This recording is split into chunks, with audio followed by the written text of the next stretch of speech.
Chapter 620, Relic. West, when we go back, help me write up some rules. In the future, we'll do things according to the rules. The first one is to listen to the president's orders no matter what. Everyone was speechless. Did he have to be so blatant about giving himself more power? If he said so privately, they wouldn't have been able to do anything even if they found out. But now that he was saying it in public, they still didn't dare to say anything. But they felt depressed inside. What did it feel to have more than 100 evil spirits stuffed into a minibus? Even though spirits didn't have a tangible body, there were still 100 of them stuffed in there. It was still very terrifying. Is there room for us to keep so many evil spirits? We have money now, Wes said with flushed cheeks. We can move locations. Move? Did I agree? Chun Zhao glared at him. You want to move just because we have some money now. Do you think the organization is yours? Sorry, President. I didn't think carefully.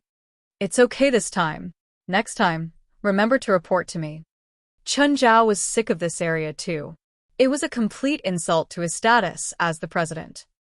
If anyone asked him who he was and he said he was the supernatural organization's president, and they asked where he worked, it would be too embarrassing to say that it was some ghetto.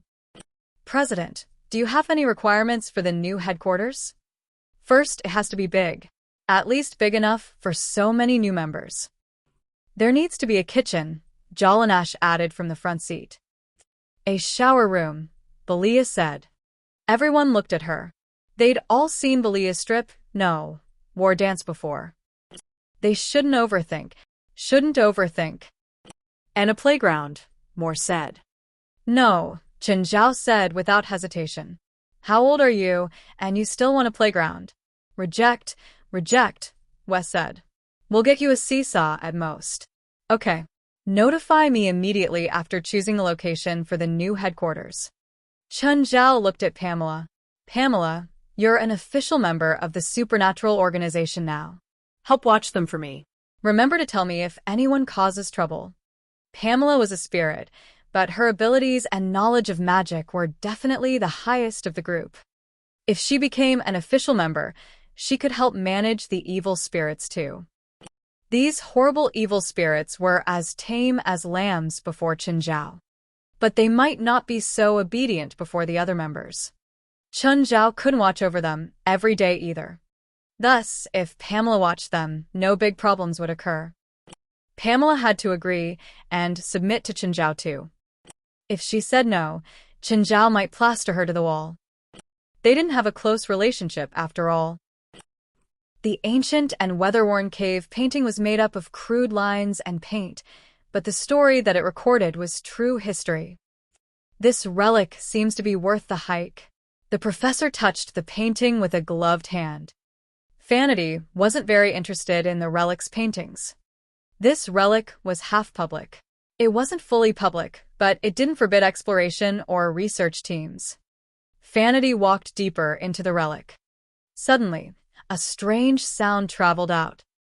It was like a child's laugh. This kind of relic obviously shouldn't have any children's voice. But Fanity heard it clearly. She didn't think that it was a hallucination. But when she turned around, she didn't see any child. The other team members were still taking pictures and studying the cave paintings. Fanity's eyes flickered, and she looked back at the tunnel leading into the depths. From the information that she'd received, this relic had already been explored fully. Many other teams had come before. There weren't any forgotten corners at all. But with her professional senses, Fanity felt that there was a mysterious aura around here. Ring. Suddenly, Fanity's phone rang. The sudden ringtone shocked everyone in the relic. Fanity answered the call. Hello, is it Fanity? Yes, it's me. Professor Pitts wanted me to send some information to you. Can you give me your email? Sure. Where is Professor Pitts? He went out to sea. See? Why? Fanity was confused. She'd worked with Pitts for many years. Pitts had come to this relic before too, and then kept egging her on to come to look. She might have some special discoveries. Now that she'd come, Pitts went out to sea. Didn't he hate going out to sea? Why did he go now? Sorry, I don't know either. I'm just his student, but Professor Pitts said that you'd understand. Understand? Understand what? Vanity was utterly confused. After she ended the call with Professor Pitts's student, she received the information sent to her. She opened it. How come it was all pictures of this relic? What was this for? Mr. Steelen, can you come here? Steelen was a very knowledgeable scholar on her team. A friend sent this to me. Can you help me see what it means? Steelen took her phone. There are pictures of here. Yes, this picture seems to be of that side. Steelen compared the relic to the pictures. It looks weird. More specifically, the painting inside it. What's weird?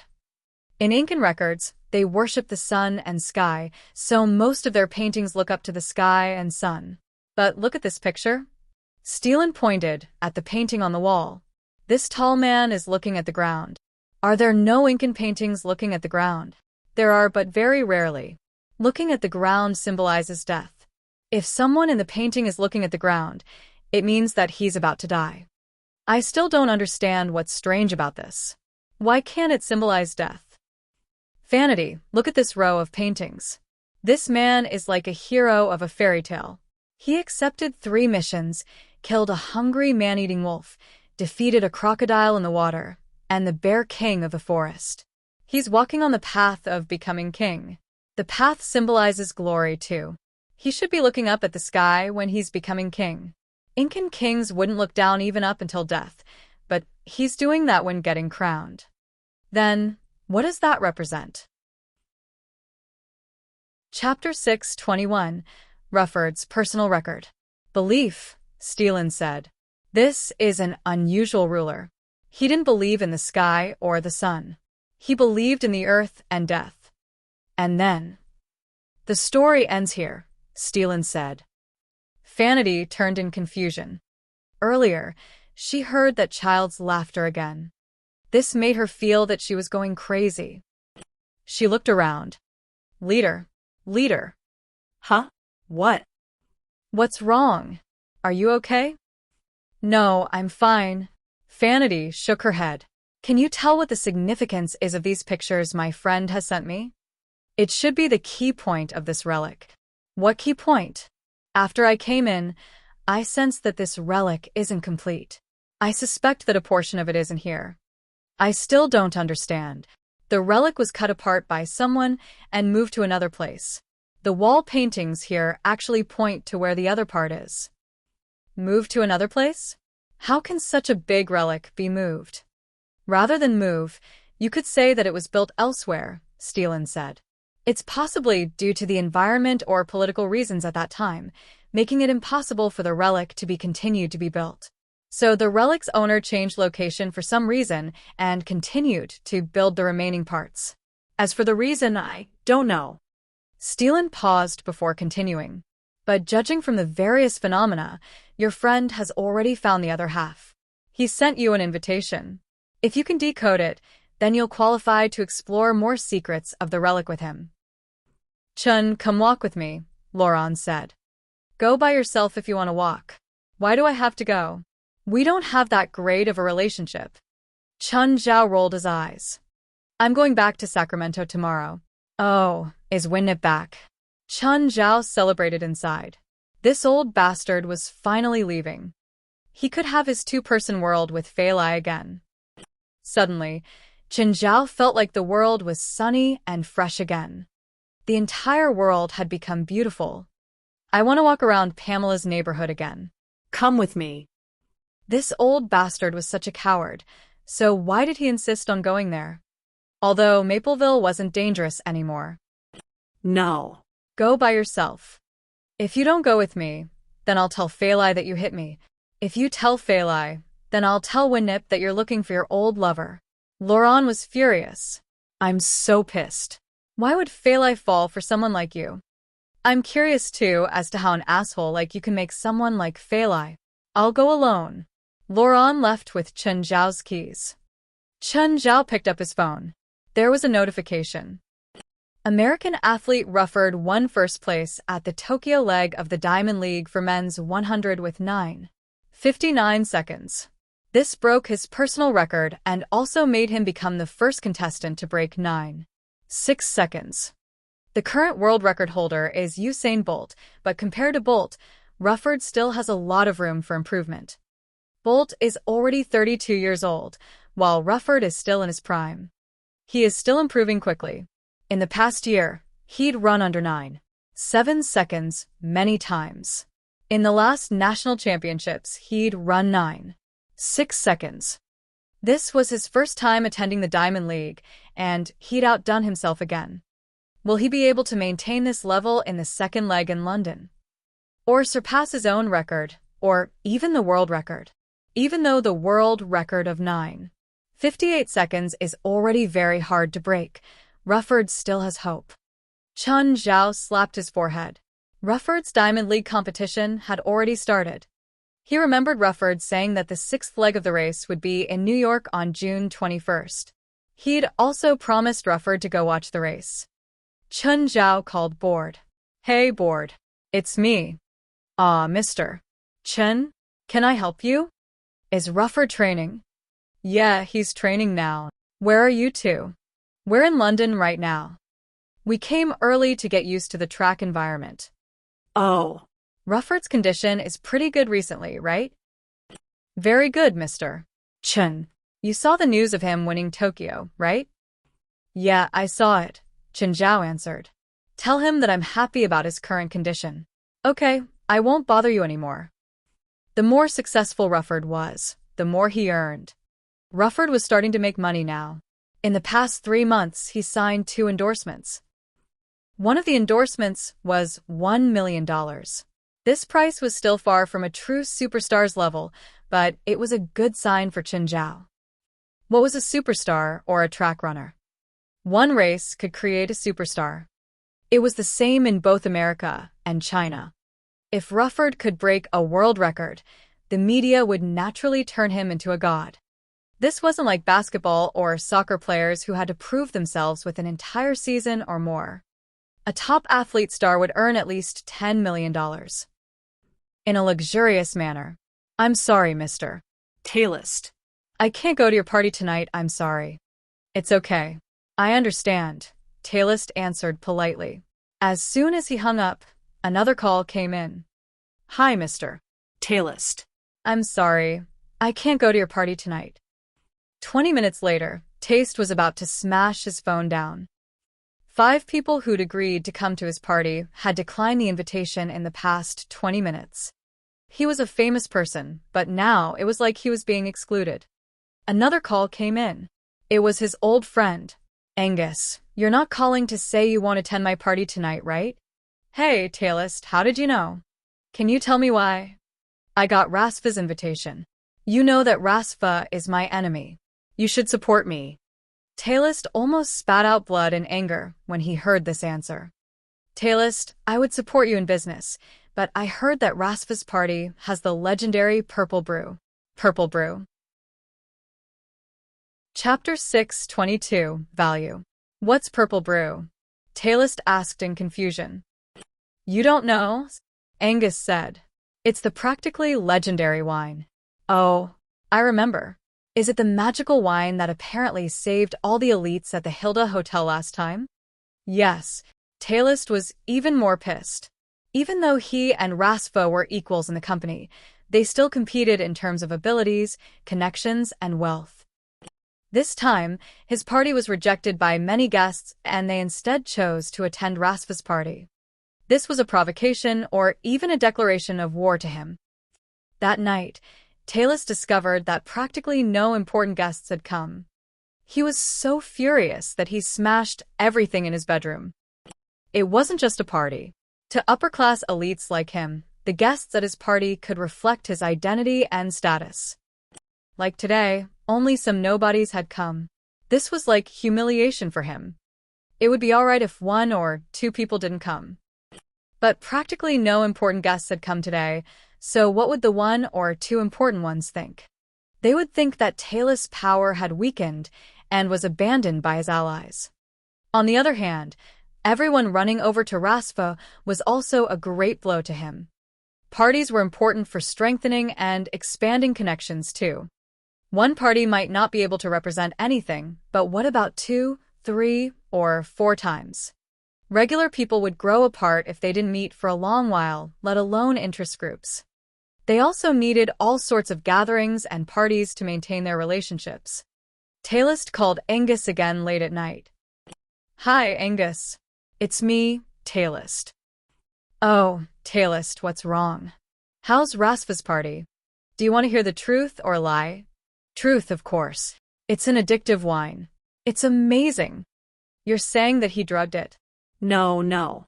"It's completely the wine's own attraction. It's hard to describe. I've never drunk such a mesmerizing wine. It's filled with fantasies, and it has a faraway and exotic taste that makes me." As Angus started talking about the purple brew, he started rambling endlessly. Angus grew even more furious. "Enough. I don't want to hear your bullshit. Why are you yelling at me?" Talist realized that he'd lost his temper. Angus was his important ally in the company. The man was the third largest shareholder in the company.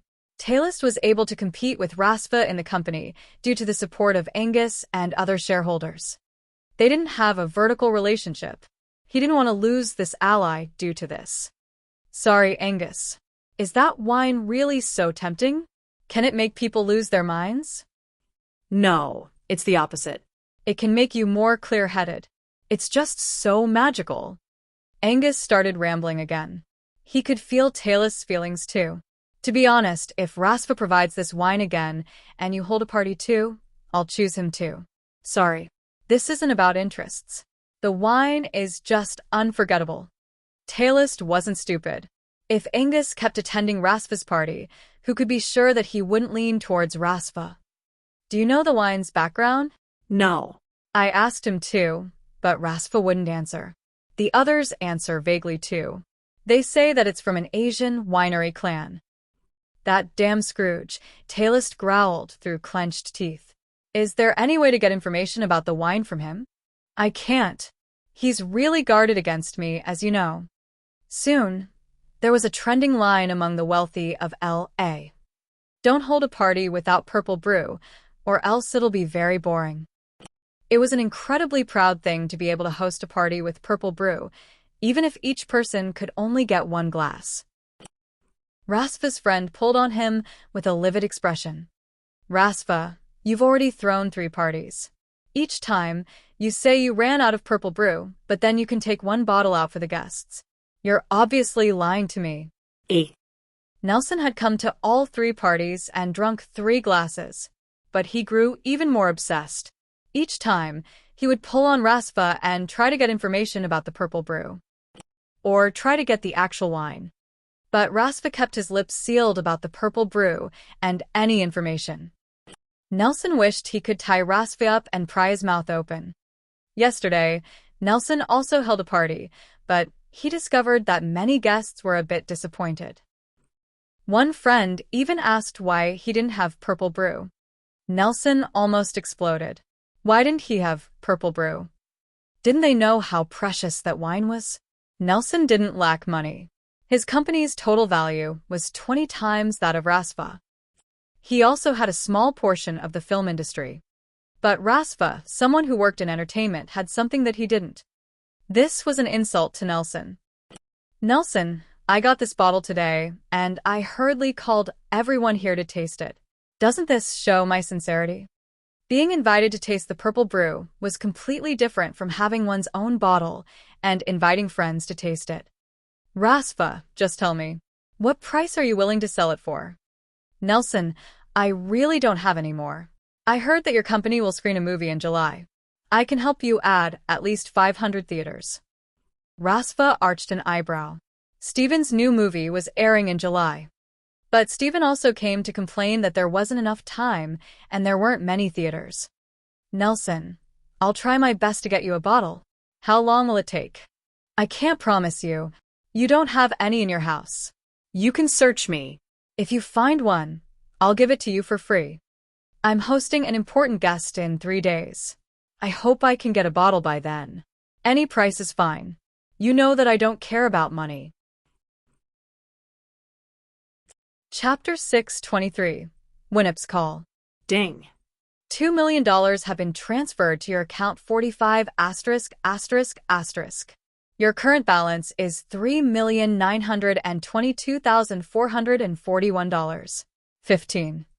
If you asked Chen Zhao what was the best thing in the world, it would be watching his current balance keep raising while he was saving up money. He picked up his phone and kissed the screen. It was close to $4 million in savings. He counted as a rich person now, right? Of course, the happiest thing was that Laurent finally scrammed. Finally, no one would disturb his two-person world with Feilai. Just then, Rasfa called. Chen, did you get the transfer? Yes. Thank you, Rasfa. Huh? You gained money, and I gained connections. In the end, I gained without giving anything. I got a lot just with the purple brew. Chen Zhao knew that, in this world of interests, one had to pay to make money. He couldn't make Rasfa promote the wine without doing anything. Of course, he could, but it would cost feelings. He would have to pay that back too. No one was required to pay or sacrifice for someone else. If Chen Zhao relied on his own connections, he mostly only knew regular people. Even though he had Risvar and Dell, he couldn't sell them wine every day. Dell was rich, but he couldn't take all those expenses either. As for Risvar, it was the same. It would affect their relationship if he sold his own stuff to them for such a high cost. After ending the call with Rasfa, Zola's call came in. Zola, did you discuss it with your dad to call right after him? You were talking with Rasfa? No wonder I couldn't get through. Is something wrong? I can't call you just because I want to. Sure, of course. Can you lend me Princess for a few days? Zola asked. See, you do need something, Chen Zhao teased. Will you lend me her or not? If you need Princess, you can come and take her the day of and return her the day of too. Why do you need her for a few days? Actually, I need to go to New York. Oh? When? June 20th to 25th, Zola said. My brand is opening up a new business in New York. There's a fashion show. I'm going to New York on June 21st too. Oh? It would be even better if you can come. No. I won't go to the fashion show. It's too repressive to Feilai and I. Fine. Zola was slightly disappointed. What are you doing in New York? Going to see the New York leg of the Diamond League race. You like track? No. My friend is competing. Oh. How about we go to New York together? Sure. But how will we transport Princess? She doesn't like to be in a cage. We'll just borrow Rasfa's private jet, Zola said. Oh, I'll have Triss, Nat, and Cooper go over to you in a few days. They'll call when they go. This isn't necessary, right? Feilai, and I don't need clothes. You're overthinking. It's for Princess, not you. She's going to take part in the fashion show, so she obviously needs her own tailored outfit. Oh yeah. Chen Zhao really did think too much. But he had to admit that Triss, Nat, and Cooper were talented in fashion design. Even though his and Feilai's clothes had been hanging in the closet ever since that day, both the suit and gown were very beautiful. Chen Zhao was quite bored these days. But he didn't think he would get Winnip's call. Chen, are you busy? No, Winnip. How are you? Laurent came back. He said a lot of bad things about you. Huh.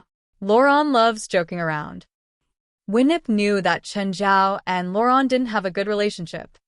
Of course, she wouldn't go ask about them either. Chen, the wine that you had Laurent bring back is great. If you like it, then I'll send you 2 bottles the next time I produce more. Have you thought about selling the wine in my supermarket? No, Chen Zhao said honestly. What kind of place was a supermarket? It had a small profit but a quick turnover rate. There were some luxury items, but the highest price was only a few $10,000. How could he sell $1 million wine there? Chen Zhao wasn't crazy. Maybe Winnip didn't know the price yet. Chen, I know what you're worried about. Winnip, are you sure you know the cost? I saw the news. Plus, I have friends in the upper class of L.A. 2.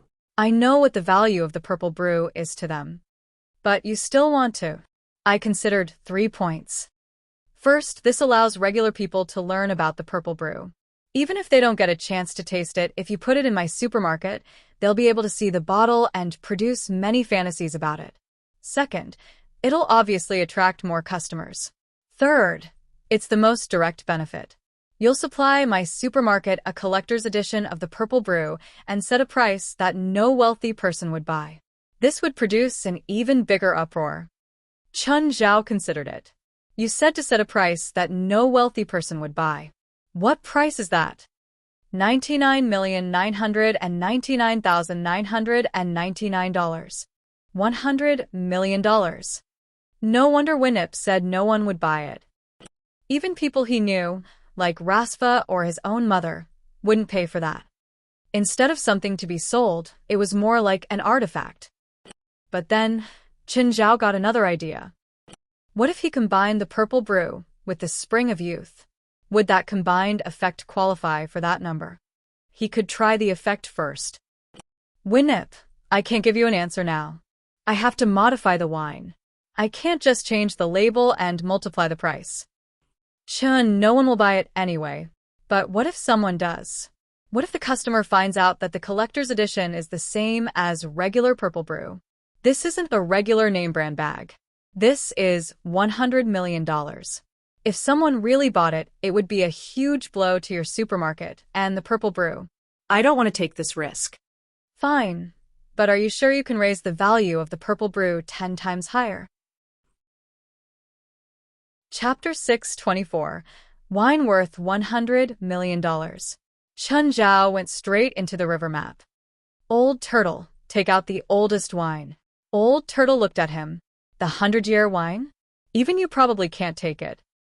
Chun Zhao only used 10-year brews now. Wine that was put here for 10 days were basically all 10-year brews. For regular people, 10-year brews could make one shed tears. But it wasn't very effective for people with magic. Last time, Qin Zhao took a sip of a 50-year brew and slept for 20 full days in the river map. Regular people didn't have to drink it. They could get drunk with just a whiff. As for the 100-year brew, Qin Zhao wasn't sure what would happen if a regular person took a sip. They wouldn't die, though. Plus, the spiritual qi in the wine was very beneficial for the body. Old Turtle took out a bottle of 100-year brew and placed it before him. Chun Zhao didn't even drink it. Just smelling the fragrance made him feel like he was floating. It wasn't like getting drunk. He felt truly awake and clear-headed. The moment he opened the lid, the fragrance poured out like a fountain. Chun Zhao grew dizzy and fell to the ground, asleep. Hey, wake up. After a while, Qin Zhao was woken up by Old Turtle. How long did I sleep for? How many days? If you want to sleep, go outside, Old Turtle said. Don't sleep here. Chun Zhao pursed his lips. After waking up, he felt refreshed, but also like he didn't sleep enough. If Old Turtle hadn't woken him up, he could probably sleep for another month. Old Turtle, put in a drop of this. Chun Zhao took out a few drops of the Spring of Youth and placed it on the lid. Then he ran 100 meters away so he wouldn't get affected by the wine again. Do you have to run so far away? Old Turtle looked at the Spring of Youth on the lid. Hey, this combined the essence of the mountain and shine of the sun and moon. It's quite a nice treasure. With that, the Old Turtle opened the 100-year wine. Even though Chun Zhao was 100 meters away, he could still smell the heavy fragrance. He started getting dizzy and had to run back some more. But after Old Turtle added in the Spring of Youth, a gust of almost tangible spiritual qi poured out. Great wine, great wine. Old Turtle poured the wine into his mouth. Chun Zhao was in pain. That was the Spring of Youth. He'd already used up a lot, and only 1/3 was left. Old Turtle drank it all in one gulp. He smacked his lips. This wine is indeed incredible, but a mortal can't drink it. What will happen if they do? Their spirit will be washed clean by the spiritual qi and become an empty shell. Chun Zhao was shocked. That's serious? Yeah. What did you pour in earlier? Spring of Youth. The Spring of Youth is quite effective, but you can't mix it with 100-year wine, Old Turtle said. Even you can't drink it, let alone regular people. Then what can I do if I want to improve the wine's quality, but still have regular people accept it? Easy. Old Turtle took out another internal alchemy stone. He didn't know how many house-sized internal alchemies he actually had. He scraped the thing, creating a layer of powder. He mixed it into the wine and shook it. Now, add another drop of Spring of Youth. Old Turtle added in a drop. Done. That's it. What more do you want? Old Turtle rolled his eyes. This wine is the best thing in the world for most people who are in a slump. If you use it often, it can nourish your body. You won't age, and a regular person's ailments will all disappear. There are no side effects other than sleeping for 3 days and nights. Chun Zhao took a sip of the 100-year wine. He started swaying, but it didn't hit as hard as the wine earlier. The wine was quite intense, but it was still acceptable. Why did it weaken after you put in the internal alchemy stone? The spiritual qi in the wine was absorbed by my internal alchemy stone, so it won't affect the body. After you drink it, the internal alchemy powder will nourish your body, so it's like magical wine to regular people. Old Turtle got a segment of purple bamboo and poured all the wine into it. Purple bamboo can repel demons. It's also a treasure. Chun Zhao felt that this was enough. To be honest, he hoped it could sell, even though he knew that it was impossible and just a daydream. Suddenly, Chun Zhao had an idea. How about we call it Daydream? Not bad, quite interesting. Old Turtle's finger moved, and he carved some ancient-looking words onto the bamboo. Purple bamboo, Daydream. After exiting the river map, Chun Zhao called Winnip. Winnip, have Kareem, Kane, and Howard come to L.A. and take the wine I made back. Chun Zhao didn't dare to ship the wine to Sacramento. If anything happened along the way, he would cry. Is there something special about it? It's good for your health, Chun Zhao answered simply. He didn't dare to tell Winnip directly. If Winnip herself was tempted and wanted it, Chun Zhao wouldn't be able to supply her. After all, it contained the Spring of Youth. Okay, I'll have them 3 go to L.A. After Chun Zhao hung up, West came to his house without warning again. Chun Zhao came out of the door. How come you're here again? President, we've decided on a location for the new office for the supernatural organization. Please come take a look. Okay, let's go. Chun Zhao got into West's car, and he drove Chun Zhao to the suburbs. It's this far from the city. President, we have more than 100 evil spirits now. It's inconvenient to stay in the city. Okay, that makes sense. After driving for more than an hour, a forest appeared. Chun Zhao frowned. This far. We're almost there. As soon as he spoke, Chun Zhao saw a huge gray building deep within the woods. The building looked quite old. It was like the foreign buildings in Shanghai from the 1920s or 30s. President, this is our office from now on. What do you think? How much is the rent? Rent? President, I bought this place. Chapter 625. Our Own Standards. You bought it? How much did you spend? $400,000. West shrunk back, voice turning smaller. He spent $400,000 to buy this ancient thing. Chun Zhao was speechless. Glancing at West, he said, You already signed the contract? Can you destroy it? How about we send some evil spirits to terrorize the seller? President, we're a legit government department. Fine. Chun Zhao's heart felt dead. President, there are a lot of caves in the mountain behind it, West explained. It can act as a residency for the evil spirits. They can help train our members and also participate in our future missions. Fine. Chun Zhao was annoyed. His plan to get himself a pretty office was ruined now. This place is really big. Not only did we buy the land, but the forest belongs to us now too. We can build more infrastructure here. Where's the money? President, we succeeded in Mapleville, so we'll get this year's funds within 10 days. How much? $500,000. How come it's only $500,000? Didn't you say we get a few $1 million each year? The funds are given per season. Then, won't they compensate us for the missing funds from before? President, you're overthinking. Let's go take a look. Chun Zhao took in the headquarters. Even though the building was old, it was quite big and had quite a lot of rooms.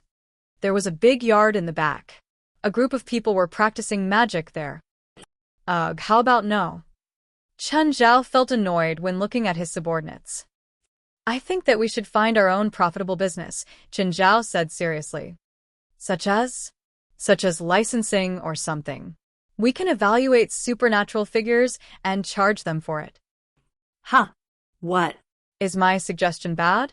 Chun Zhao glared at West. West forced himself to look at Chun Zhao. Good, it's obviously good, but we don't have any standards. Then, create a standard now. President, are you serious? Yeah. Do I seem not serious? No one had ever evaluated supernatural figures. West found it weird. Plus, their committee wasn't a really authoritative organization either. How could they rate others? Jolig, come here. President, you're calling for me? Can you make a tool for measuring magic? Huh. What? Can you or not? Jolig thought about it and said, technically, I can, but I've never tried it before. Then try it. I need material, Jolig said, looking at Chun Zhao. Take whatever you need from the warehouse. If you can't find it, have West buy it. Sensory rockwood. Why do you need sensory rockwood? That thing's expensive. West immediately showed his stingy side.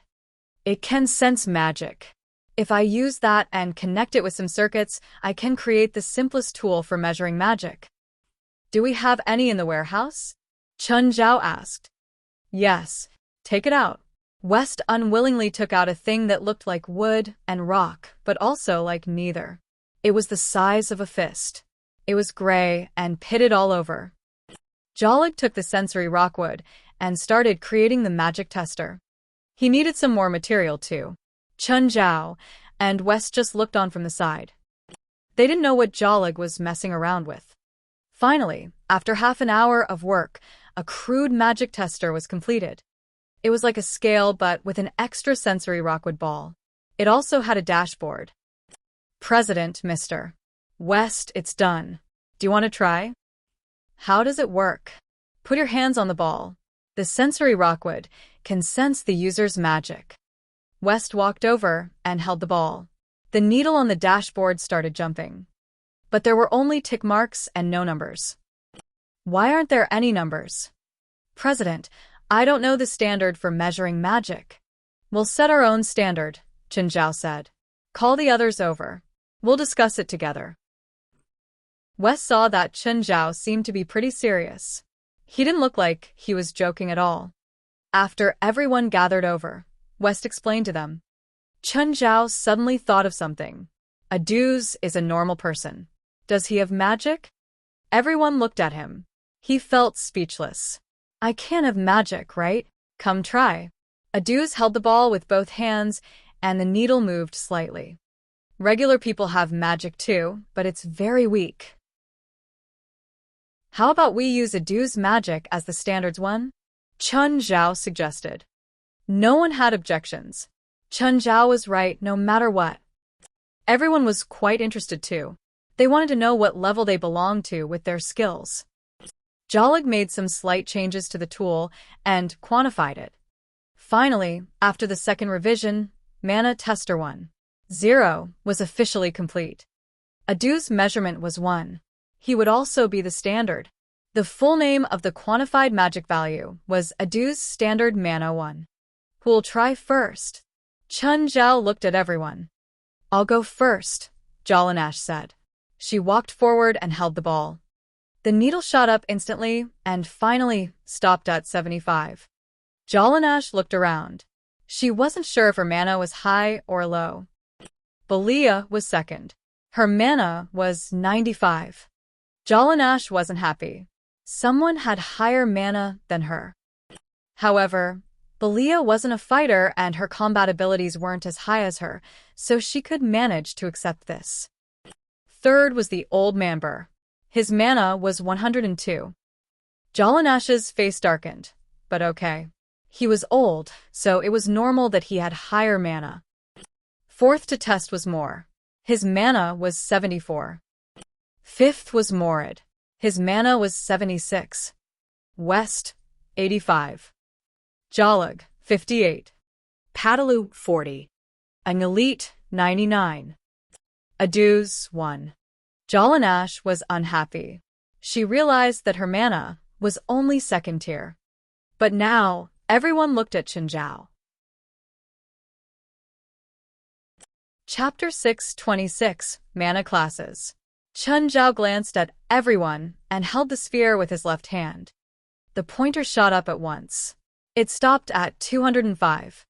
The party was somewhat bewildered. They thought that Chenjiao's mana would be significantly higher than them. But 205 was lower than what they had expected. Why is it only 205? Weird. Chenjiao's combat power was unquestionably much higher than theirs. But his mana was not. President, try using both hands. After thinking, Chenjiao put his right hand there too. Immediately, the pointer jumped and reached the limit of 500. Everyone was wowed.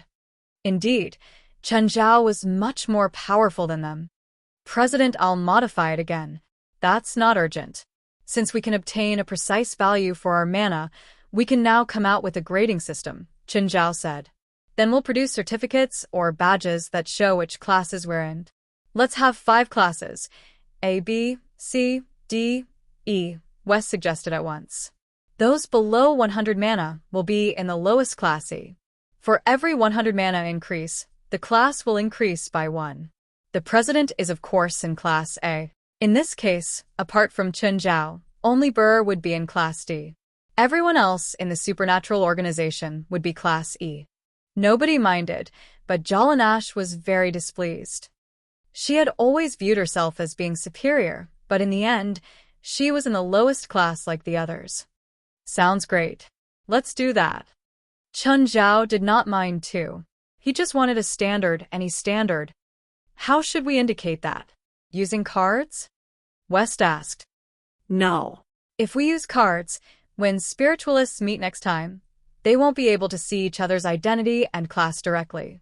Do you want them to take out their cards and be like, "Hi, I'm a Class D spiritualist. Hi, I'm a Class B spiritualist. Nice to meet you." Don't you think that's too awkward? Then how? Brooches? Isn't that awkward too? Rings, Chenjiao said. Rings? If we use ordinary metal, it'll affect the release of magical power, but it's too expensive to use magic metal. Chenjiao had an idea. He had many raw materials from hell. Chenjiao immediately took out a dozen different metals from hell. Everyone was clearly surprised by the sudden appearance of the items. They had no idea where Chenjiao had hidden them. Take a look. Which of these can be used to make rings that won't handicap spiritualists? That's so many magic metals. What are those? I've never heard of them before. Jalag and Padalu had some understanding of magic materials. But they had never heard of the materials that Chenjiao had just taken out. Don't worry about where I've gotten them from, Chenjiao said lightly. Take it as my contribution to the organization. Since Chenjiao became the president, he had basically not contributed anything. It was his first contribution to the organization. Anyway, he would not really have an opportunity to use these magic metals. He might as well donate them here. President, can we use these metals whenever we like? Jalag stared at Chenjiao, his eyes glittering. Many of them can be used to craft magic weapons. Sure. Ask West for approval first. President, if someone wants a class assessment, how much do we charge them? Flat rate, $1,000. We'll also give them a corresponding ring. Will anyone come for a class assessment? No.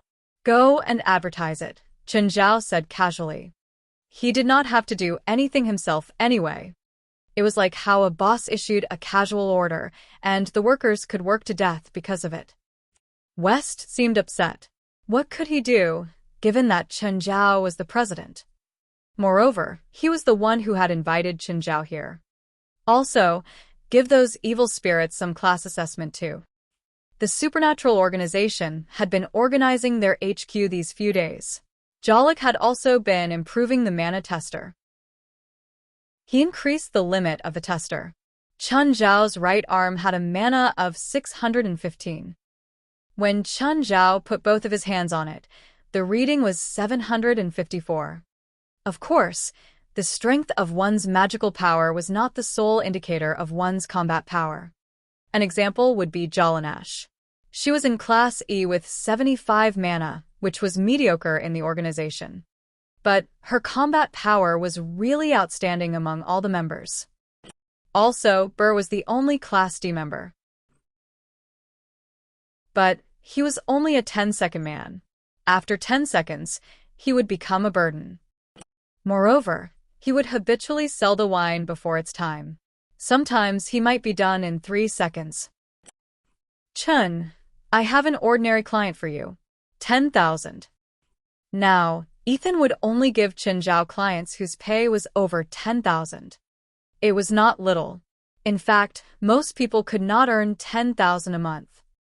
Chun Zhao had also passed the times when he needed to expand his social circle and increase his reputation. After receiving the address, he went straight to the client's house.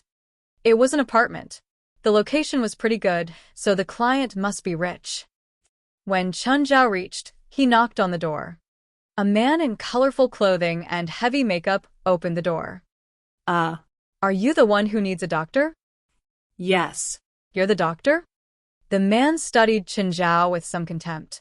Then he continued in an odd tone. Come in. The man turned around and walked off, wiggling his hips. Chun Zhao rubbed his forehead. Chun Zhao was not really homophobic. For example, Robia was positive and upright. It was hard to dislike him. However, Chun Zhao could not accept someone with such an attitude and appearance. While the man had the right to dress up however he liked, people had to socialize. Chun Zhao just found it distasteful. Chun Zhao entered the house and realized that it was rather messy.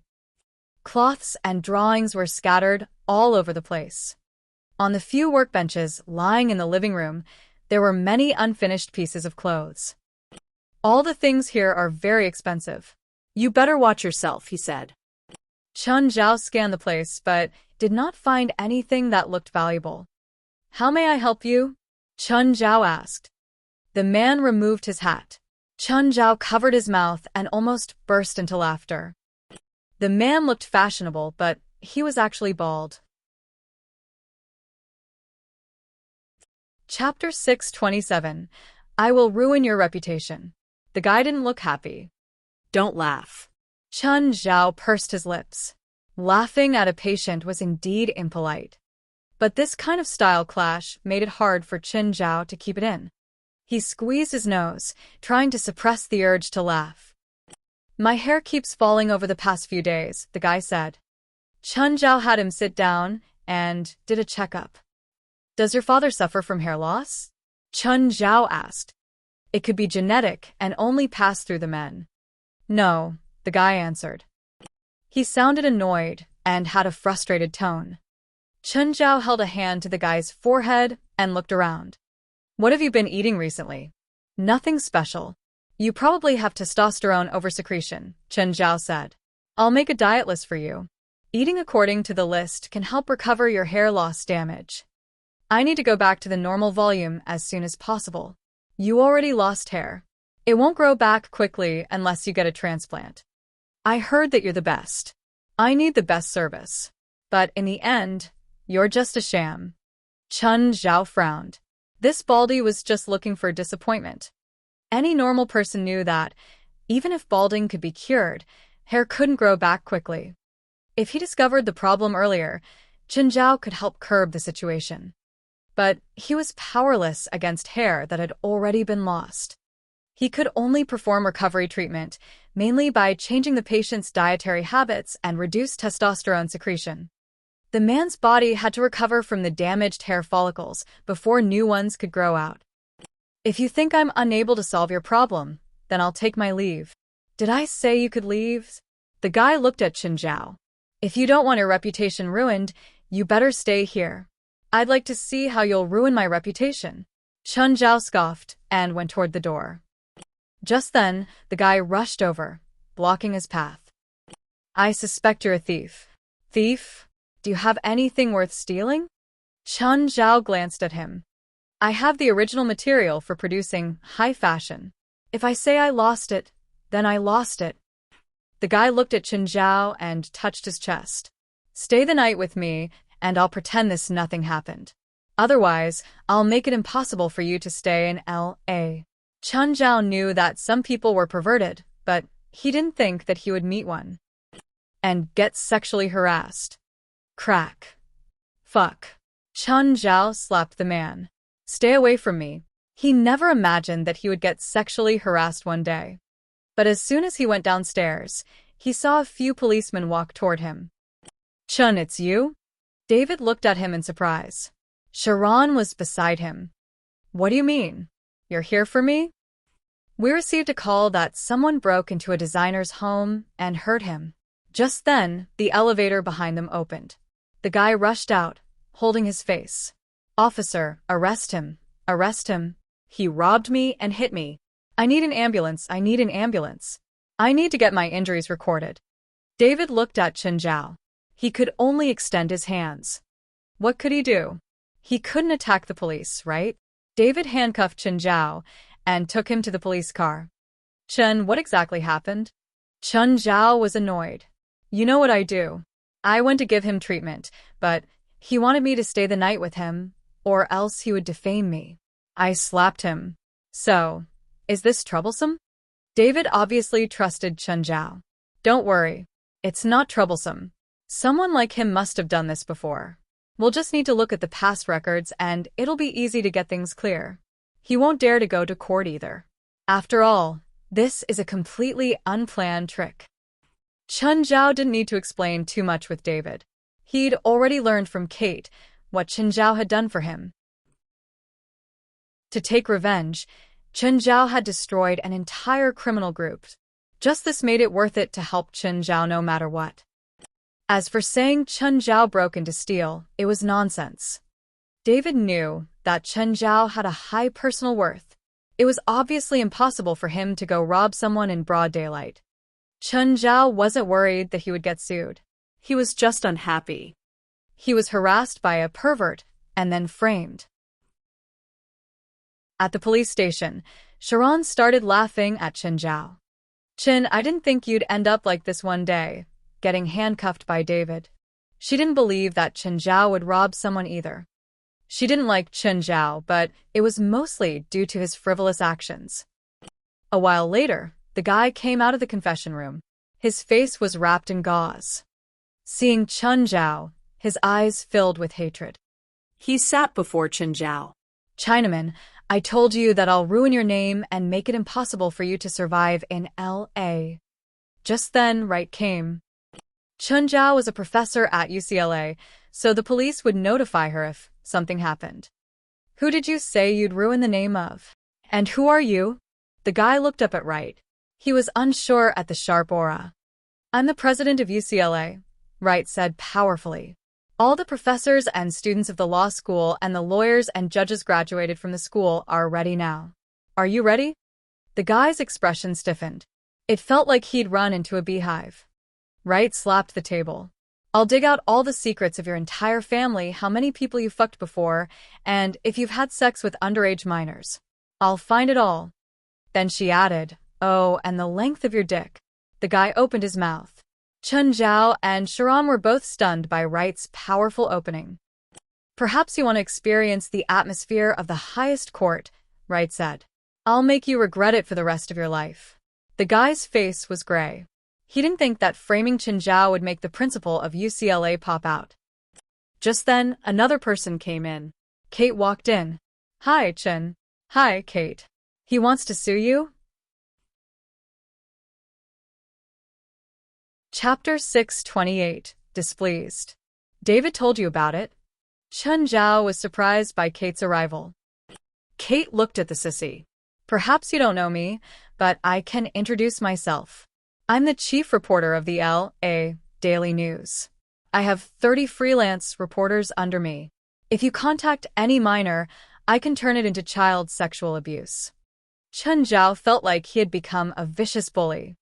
In the end, the sissy cancelled the accusation and escaped with his tail between his legs. But this did not mean that they had buried the hatchet. Chun Zhao had really been disgusted. If they had made any peace, it was only legally.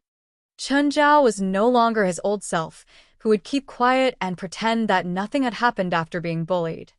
Had he not known so many people, he might actually have to go to court.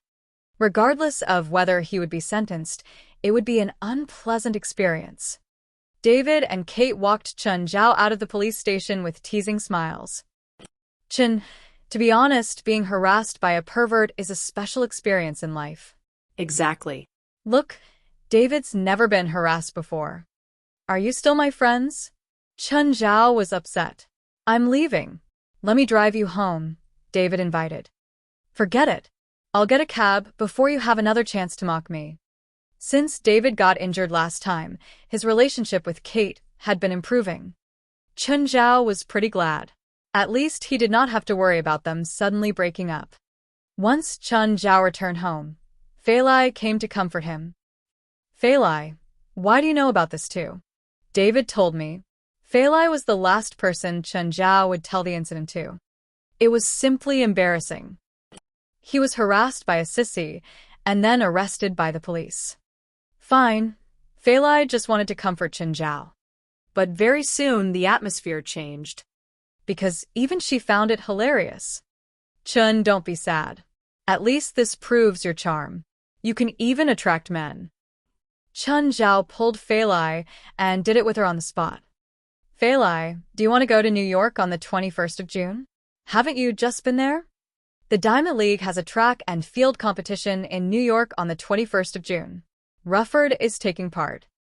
Fei Lai had seen Rufford before, but they were not close. On Leonardo's birthday at that time, Chun Zhao had brought them to watch Rufford's competition. After the match, Rufford had a short conversation with Chun Zhao's friends. However, they had not contacted each other since then. Fei Lai remembered Rufford because she knew that Chun Zhao had been investing in him. When Chun Zhao went to New York last time, she did not go with him. But she wanted to. After all, she had never been there. I'll see. I don't know if Robio will approve my leave application. It's already been 4 months since you last took leave. You've even been working overtime on weekends. I think it's reasonable for you to take some leave. Actually, it's not Robio's fault. It's summer now. There have been many tourists on the beach. Also, I plan to bring all the pets there this time. I can't take care of them by myself, Chun Zhao said. Since he returned from New York, Samuel had been throwing tantrums. As the most prosperous city in the world, New York was the most featured city in Hollywood movies, especially disaster films. It was as if a disaster would be significantly less catastrophic if it did not involve New York. Chun Zhao suspected that Samuel was planning to start world destruction with New York. Black Ma and White Ma had also been complaining about why Chun Zhao had only brought Blackie there. In fact, Chun Zhao did not even enjoy his last trip. He could not play with Yura and Cheryl around. I'll try. No, you have to. We've never been to another place together. Does Sacramento not count? Of course not. Fine, fine. With Fei Lai's promise, Chun Zhao could finally hug her and sleep in peace. Early the next day, Chun Zhao received a call from Kareem. Chun, we've arrived in L.A. Great. Come here yourself. Chun Zhao looked at the time. It was only 6 in the morning. Why did they call him this early? When was their flight? Brighton, what happened to your face? Don't remind me. I met a barbarian. If he wasn't pitiful, I would have sent him to jail. Brighton still had gauze on his face. Can you still work today? We're going to see an important client later. If you still feel unwell, you can rest at home, Nat said. Don't worry.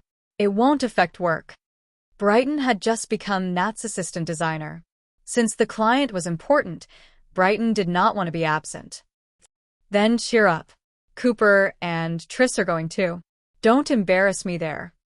Hearing that Cooper and Triss would be going too, Brighton was energized. Who's the client? Triss, Cooper, and Nat were the 3 lead designers for Baroness. Usually, a celebrity could only meet one of them. In addition, the client would come to their place, not the other way around. This time, the designers were actually going to the client's house. And all three of them were going. It was obvious how important the client was. "It's a friend of the boss," Nat said coldly. "Mind your own business. Stop asking questions." He did not want to talk about Chen Zhao. After all, they had had a conflict before. Of course, he had never thought of revenge. Anyway, Chen Zhao had not done anything to him after the incident. They also did not have any further conflicts. Moreover, if he really wanted revenge, he would probably lose his job. The work this time was quite important. Nat had a serious attitude. "Remember, do not make that client angry, or I'll kill you," Nat cautioned. "Understood." Hearing Nat's solemn warning, Brighton did not dare to be careless. He was pretty new to fashion design. Even Nat could bully him, not to mention the client that caused Nat to be so anxious. Just then, Cooper and Triss came with their assistants. "Nat, are you ready? Let's go together." "Sure, I'm ready too." Nat stood up and waved his hand at Brighton. "Pack the tools. We're leaving." "What happened to your assistant's face?" "Nothing." He's fine. Chapter 629. Enemy comes voluntarily. "Don't throw up in the car," Kareem yelled while driving. But this couldn't stop Kane and Howard. The car was instantly filled with foul vomit. They drove to LA instead of taking a plane. Actually, they'd arrived in LA yesterday, but they stayed the night at a bar. Winnip wasn't here, so no one could stop them. Chen Zhao didn't know they'd arrived either, so they could do whatever they wanted. They left the bar in the early morning and went to find Chen Zhao, reeking of alcohol. They were almost at Chen Zhao's house. Kareem was at his own limit too. He slammed on the brakes, and the car stopped before Chen Zhao's house. He rushed out and started throwing up wildly in the corner of the yard. After getting rid of all that, he felt much better. But just as he planned on going to say hi to Chen Zhao and Fei Lai, he discovered a red shadow where he'd thrown up. Oh no, Kareem paled instantly. Abidos had already stuck his head out and was glaring at Kareem. When he looked back, he saw Kane and Howard getting out of the car. The two swayed over. Smiling drunkenly, Kane said, "Hi, Abidos," and then he threw up too. "Chun, help." Fei Lai was still in bed, but she heard the cries outside. She patted Chen Zhao. "Chun, I think I hear Kareem's voice." "It's not just Kareem. Kane and Howard are here too. What's wrong with them?" "They drove under the influence and something happened." "Ignore them. Let's keep sleeping." Chen Zhao pulled the covers over and continued sleeping. "We should get up. It's almost 8. The environment is so nice here." Brighton looked at the scenery along the way. He could see Mirror Lake through the woods at some places. "It is indeed nice," Nat said. "Rich people like living here." When they took a turn, they suddenly saw a bloody figure run out. Help! Help! Everyone in the car was terrified. They were about to get out of the car when a red shadow darted out. It bit the man's thigh and dragged him into the bushes. "Help! Help! Help!" They could still hear that tragic sound and they were all terrified. That was that Abidos? Nat, Cooper, and Triss had all seen Abidos before. He'd become bigger, but that fiery red skin was his unique trademark. "What should we do? Should we call the cops?" "Of course. That guy's going to get eaten."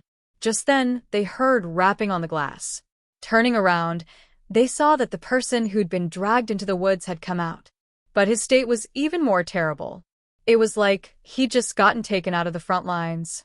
"Hey, give me some fire. Some fire?" Shouldn't he be pleading to call the cops now? Or maybe they should be calling the ambulance. "Give fire? Are you okay?" "Yee." Before Kareem could finish, his foot was pulled again. Help. Yeah, this was more normal. Brighton was terrified. "Mr. Nat, what just happened?" Maybe they're just joking around." Nat's smile was a bit stiff. Probably even he didn't believe his own words. "Let's hurry up," Triss urged. Mr. Chen's house should be right up ahead. They didn't want to care about this. They couldn't care about it either. Who knew if Abitos would drag them into the woods after getting out of the car, too? They didn't know if the person had died, or not either. The people in the car were frightened again. They didn't dare get out. Just then, Phalai came out of the house. Seeing the car, she went over. "Hello, you are? Miss Phalai, do you remember me?" Triss asked from the window. "Oh, Triss, it's you. Come on in." Triss looked at Kane and Howard on the ground, a bit hesitant. "Ignore them. They asked for this." When they passed by Kane and Howard, they saw that they were just as injured as Kareem, who they'd met earlier. What a pity. Just then, Kareem darted out of the woods again. He walked past them like nothing was wrong. "Get up. Abitos is coming. Stop playing dead." Kane and Howard opened their eyes. They quickly climbed up and hid inside the house. Everyone was speechless. They hadn't died. It was Nat and the others' first time coming to Chinjiao and Phalai's house, so they were a bit reserved. They weren't as relaxed as Kane, Howard, and Kareem. The three bloody guys were even eating breakfast, as if nothing had happened. "Triss, did you all eat breakfast?" "Yes, thank you," Triss said with a smile. "Oh, this is my assistant, Jabri. Hi, Miss Phalai. These are Cooper and Nat's assistants, Faven and Brighton." "Hi, Miss Phalai." "Hello." Just then, Chinjiao came downstairs. But when he saw Brighton in the group, his expression changed instantly. When Brighton saw Chinjiao, his expression changed too. "Chun, are Triss and the others here for you?" "Yeah," Chinjiao said. "Phalai, you're going to be late for work." "Oh yeah. Help me host them," Phalai said. "Bye, Triss." "Bye." Phalai hurried away. Chinjiao scanned each person. "Sit down." Chinjiao ate breakfast as usual. Kareem, Howard, and Kane glanced at him and stood up immediately. "Chun, we're full. You can keep eating. Go sit over there, but don't sit on the sofa. It's hard to clean." Everyone watched Chinjiao eat his breakfast slowly. He didn't seem to be in a good mood. Chapter 630. I suspect he's dangerous. Chinjiao finally finished the food. He was emitting a crushing aura. As he walked past the group, everyone could feel the suffocating pressure. Finally, Chinjiao stopped before Brighton. Brighton paled at once. "What do you want? It's America. It's..." Suddenly, Chinjiao grabbed Brighton's neck and flung him out. Brighton smashed into the wall and then fell onto the floor. Everyone was astonished. They did not expect Chinjiao to assault Brighton so suddenly. Brighton was covered with pain. He felt as if his body was falling apart. Chinjiao whistled, and Abitos rushed in from outside. "Drag him out," Chinjiao said, pointing at Brighton. "Mr. Chin, do you know Brighton? Has he offended you?" Nat looked at Chinjiao with an awkward face. "Yesterday, I went to his house to treat him, but he asked me to sleep with him, or he'll force me to leave LA. He also tried to sue me for burglary." Everyone exchanged looks in bewilderment. Kareem, Howard, and Kane found it extremely unbelievable. Someone in the world dared to make such an unimaginable request to Chinjiao. How brave was he? Was he sick of being alive? When they looked at Brighton again, there was no more pity. Brighton was truly courageous and successful in seeking death. "Ah." "Help." Abitos dragged Brighton out. Everyone was terrified by the clear screams of misery. "Princess, come in." When the group saw Princess, they were startled once again. Nat, Cooper, and Triss had seen Princess before and even made a costume for her. But they realized that Princess was now significantly larger. Their original data were completely useless. As for the other two assistants, Jabri and Faven, they were totally astounded. Princess was even bigger than Abitos.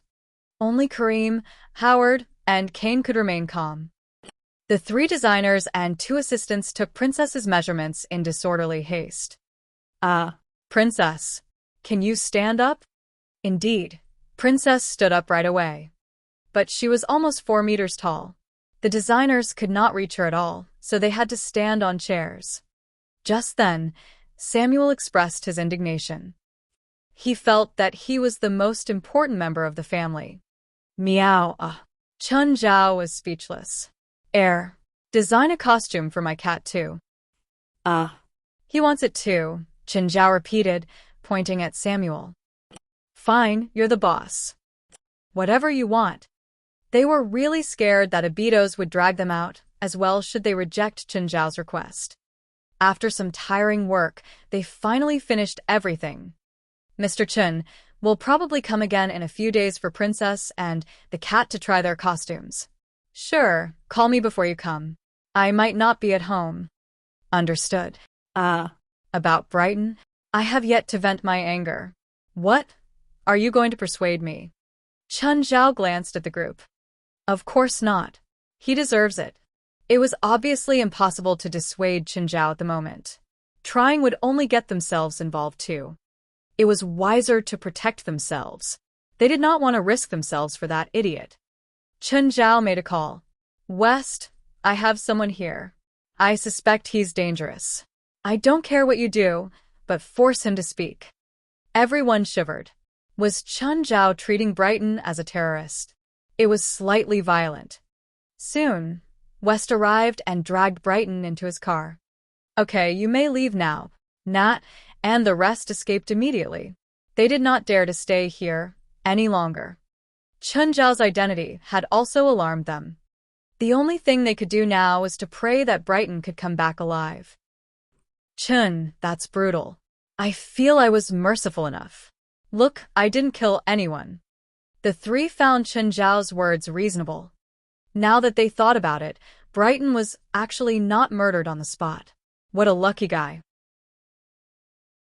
Oh, right. Boss asked us to come here to take something, but she didn't tell us what. Wait a second. Chen Zhao left the three and took out Daydream. The bottle's opening had already been sealed tightly. When the three saw the wine, they asked, Isn't this the purple brew? It's not the ordinary purple brew, Chen Zhao said. It's a special one. Winnip set its price at $999,999,999. What? Nobody's going to buy it. I know. It's for exhibition, Chen Zhao said. The three were very surprised. When they got to the house, they saw two bloody guys laying on the ground.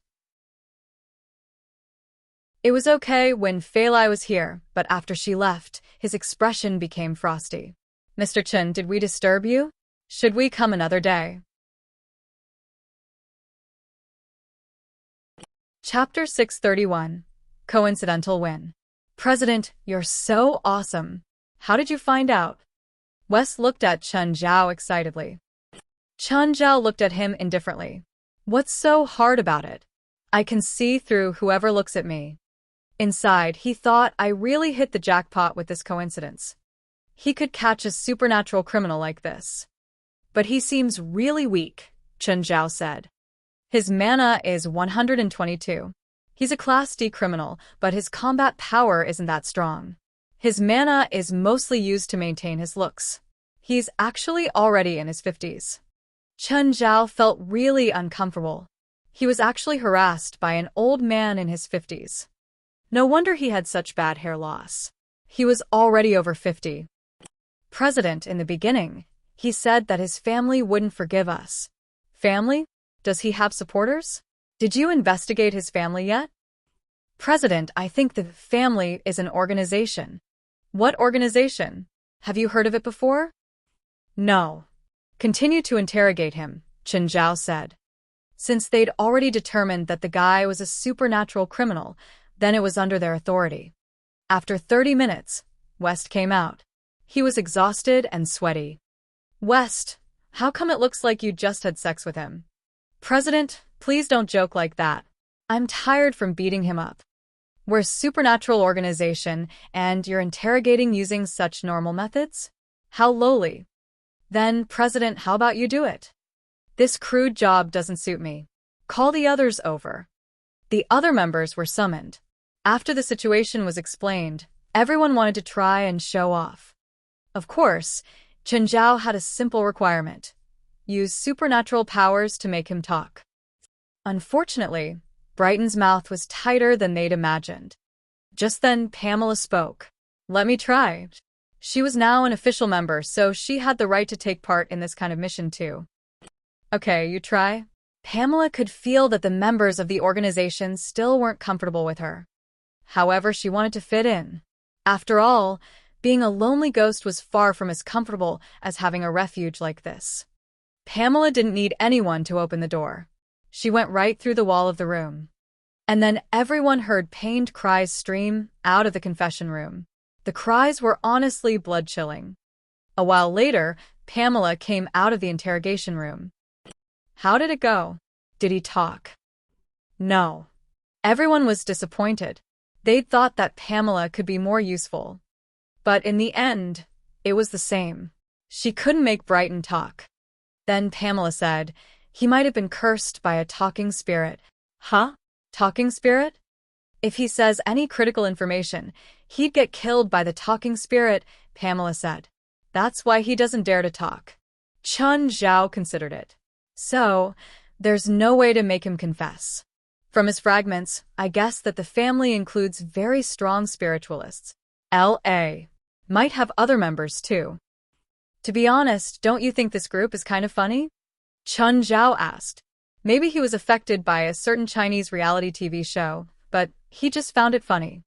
Would they yell out, "We are family," whenever they go on a mission together? President, we're talking about something serious.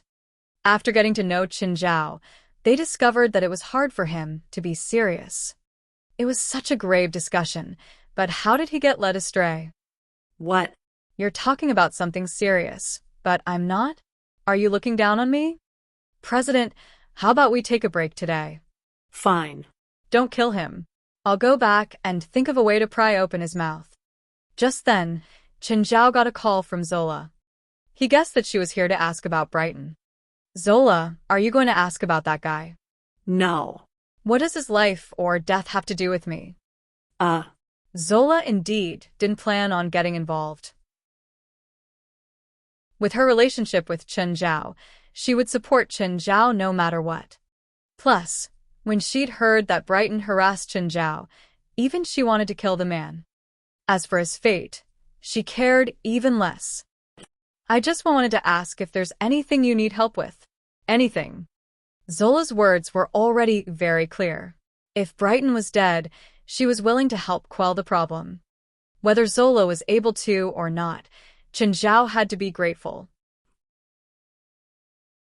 Thank you, but I don't need to bother anyone about him. No one will come to cause trouble either. Not even the police. Zola didn't expect that Qin Zhao's connections were already this broad.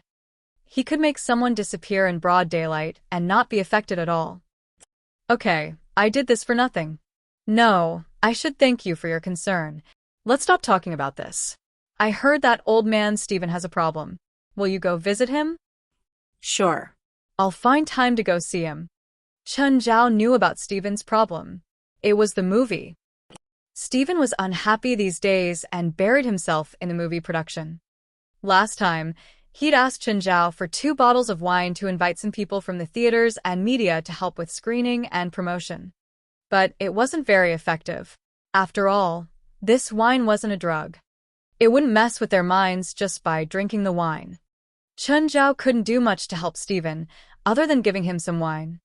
But judging from Zola's tone, Stephen was in really bad shape. Qin Zhao felt that, as a friend, he had to visit him. After leaving the headquarters, he called Stephen. Stephen, it's me. I want to drink with you. Where are you? Qin, I'm kind of busy. We'll drink after this. I want to drink with you now, Qin Zhao said directly. Qin, I'm seriously busy. Where are you? Qin Zhao pressed on. After a pause, Stephen finally said, Okay, come. I'm in my studio. That's better. Wait for me. I'm coming now.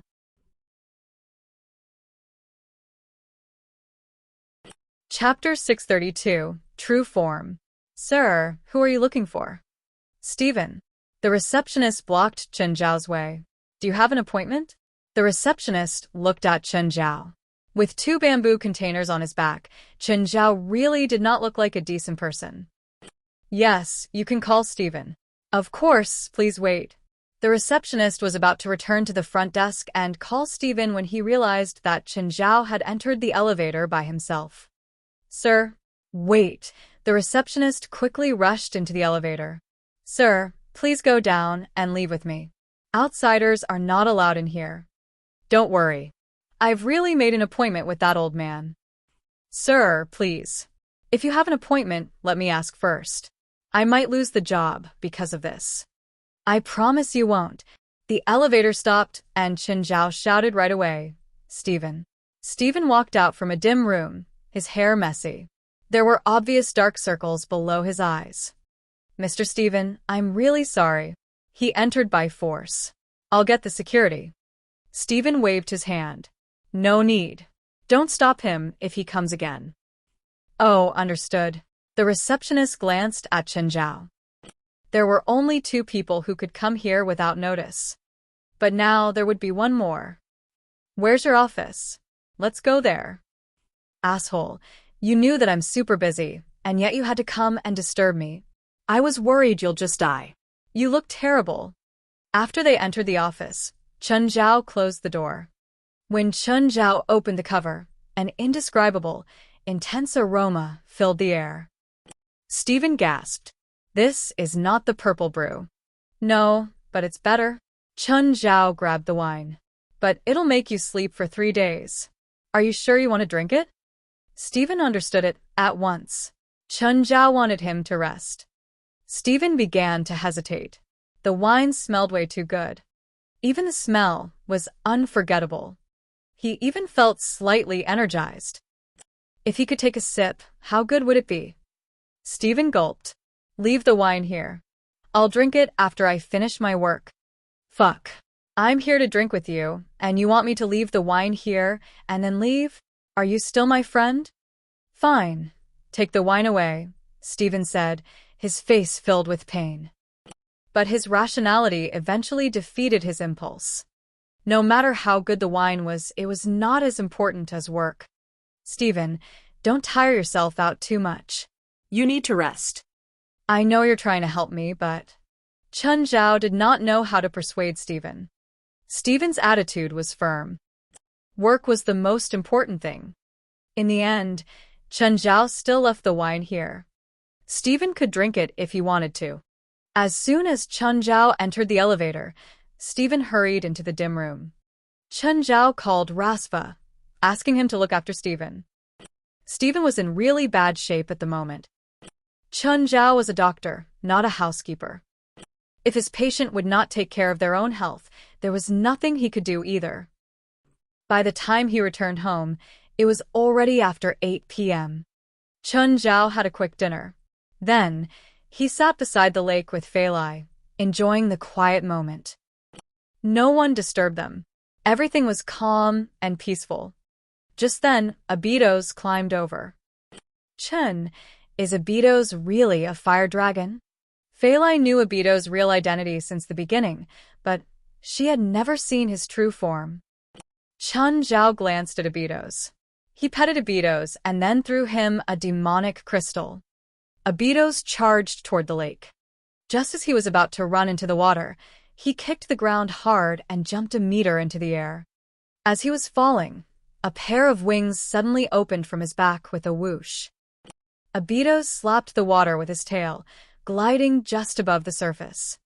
Fei Lai was rooted to the spot. She opened her mouth but made no sound. Many bony pockets appeared on Abidos' head. They looked like immature dragon horns, and there were more than just a pair. The 2 rows of bony pockets extended from his brow bones, all the way to the back of his head. His limbs also became slightly longer, and his body stronger. This was Abidos' true form. Of course, it was his true form in the human world. He had similarly come to the human world in his true form, but he could communicate with his parents.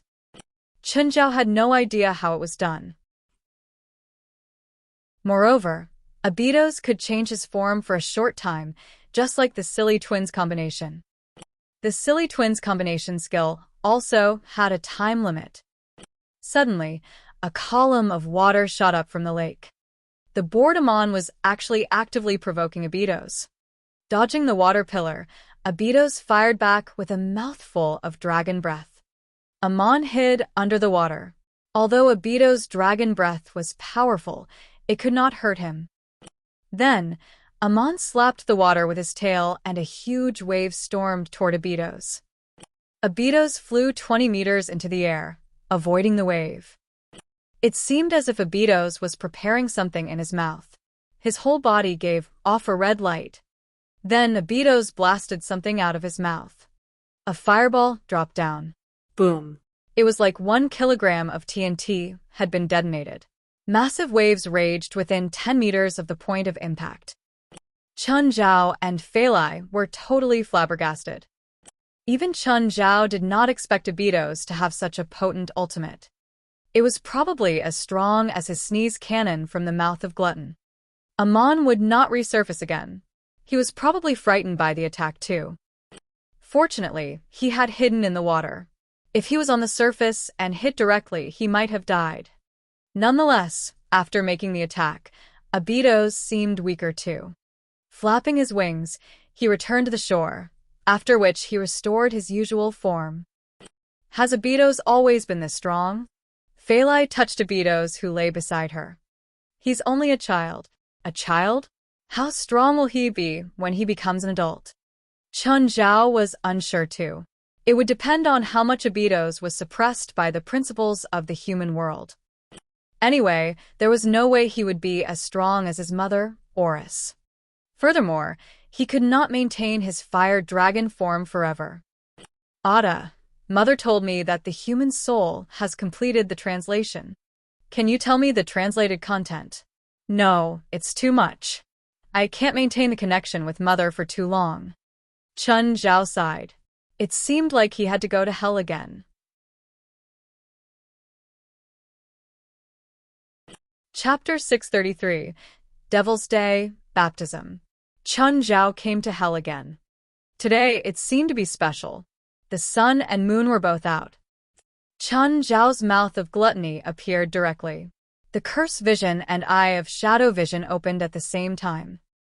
He felt excitement in his blood. Human, welcome. Oris went to give Chun Zhao a hug. Beelzebub Zophie also hugged him. Even though they were both superior demons, Chun Zhao liked hugging Oris more. Zophie didn't know how to control his power at all. The hug made Chun Zhao feel that his bones were about to get crushed. Lord, Madam, is today a special day? I feel like my blood is boiling. Devil's Day, Zophie said. I picked today to summon you here. In the West, Devil's Day was June 6th. Chun Zhao realized that it was indeed Devil's Day in the human world. He just didn't notice. He didn't think it was an actual thing either. Why? Every demon has one chance to be baptized.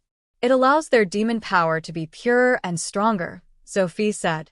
But based on each demon's wealth, they receive different benefits from the baptism. Zophie and Oris brought Chun Zhao to the highest point of Obsidian Castle. It was the top of a circular tower. It wasn't covered with a roof, and there was a big magic formation drawn on the gray tile with blood. There were also a dozen bodies. They were all demon corpses. Judging from their size, they didn't seem to have a low status either. Chun Zhao suspected that they'd been Samuel Logan's underlings.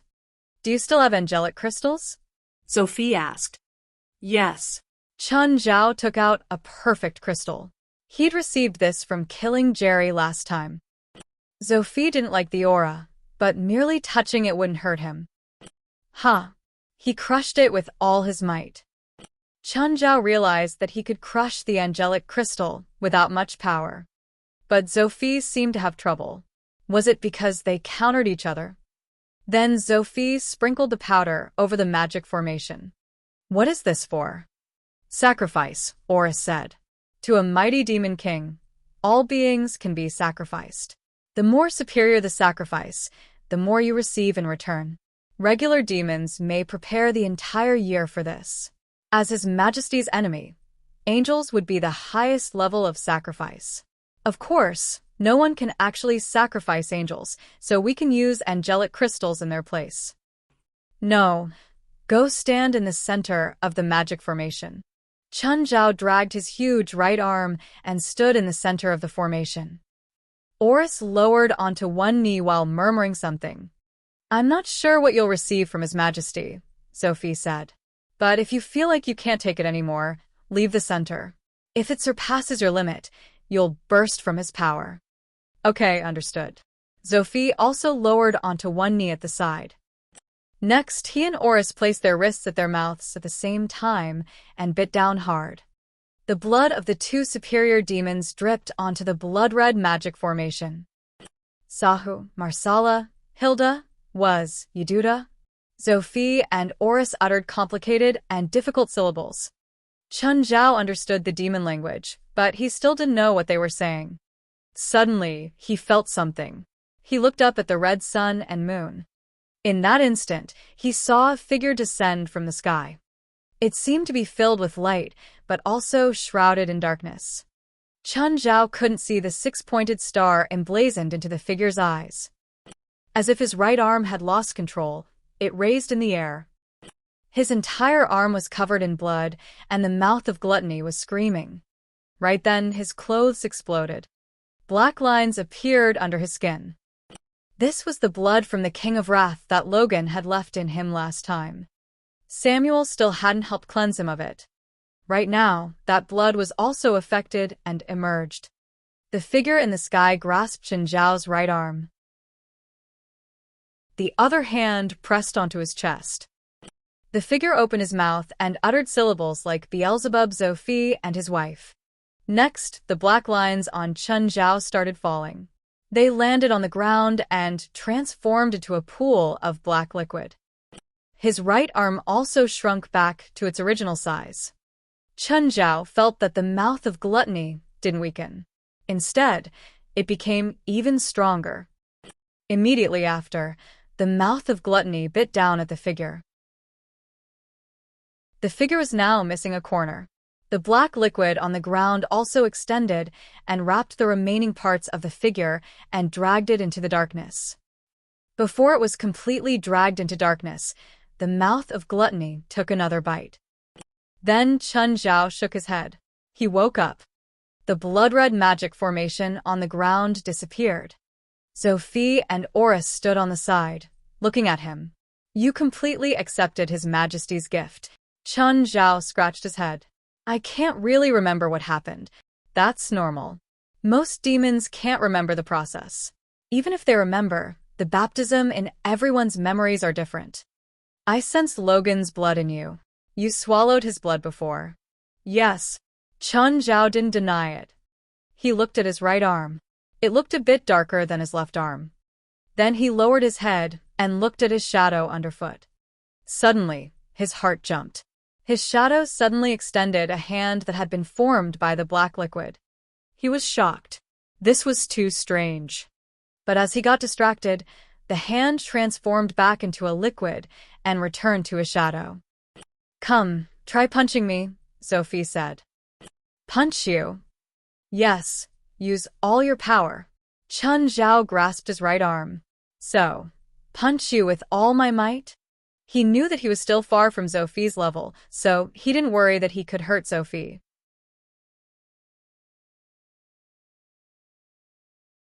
Chapter 634. The Third Eye. Charge.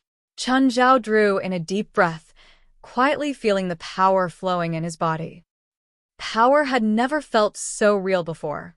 It was not magical power, just pure physical power. It flowed in every corner of his body as if it was matter. At the moment, it was flowing into his right arm. Suddenly, Chun Zhao felt something on his arm.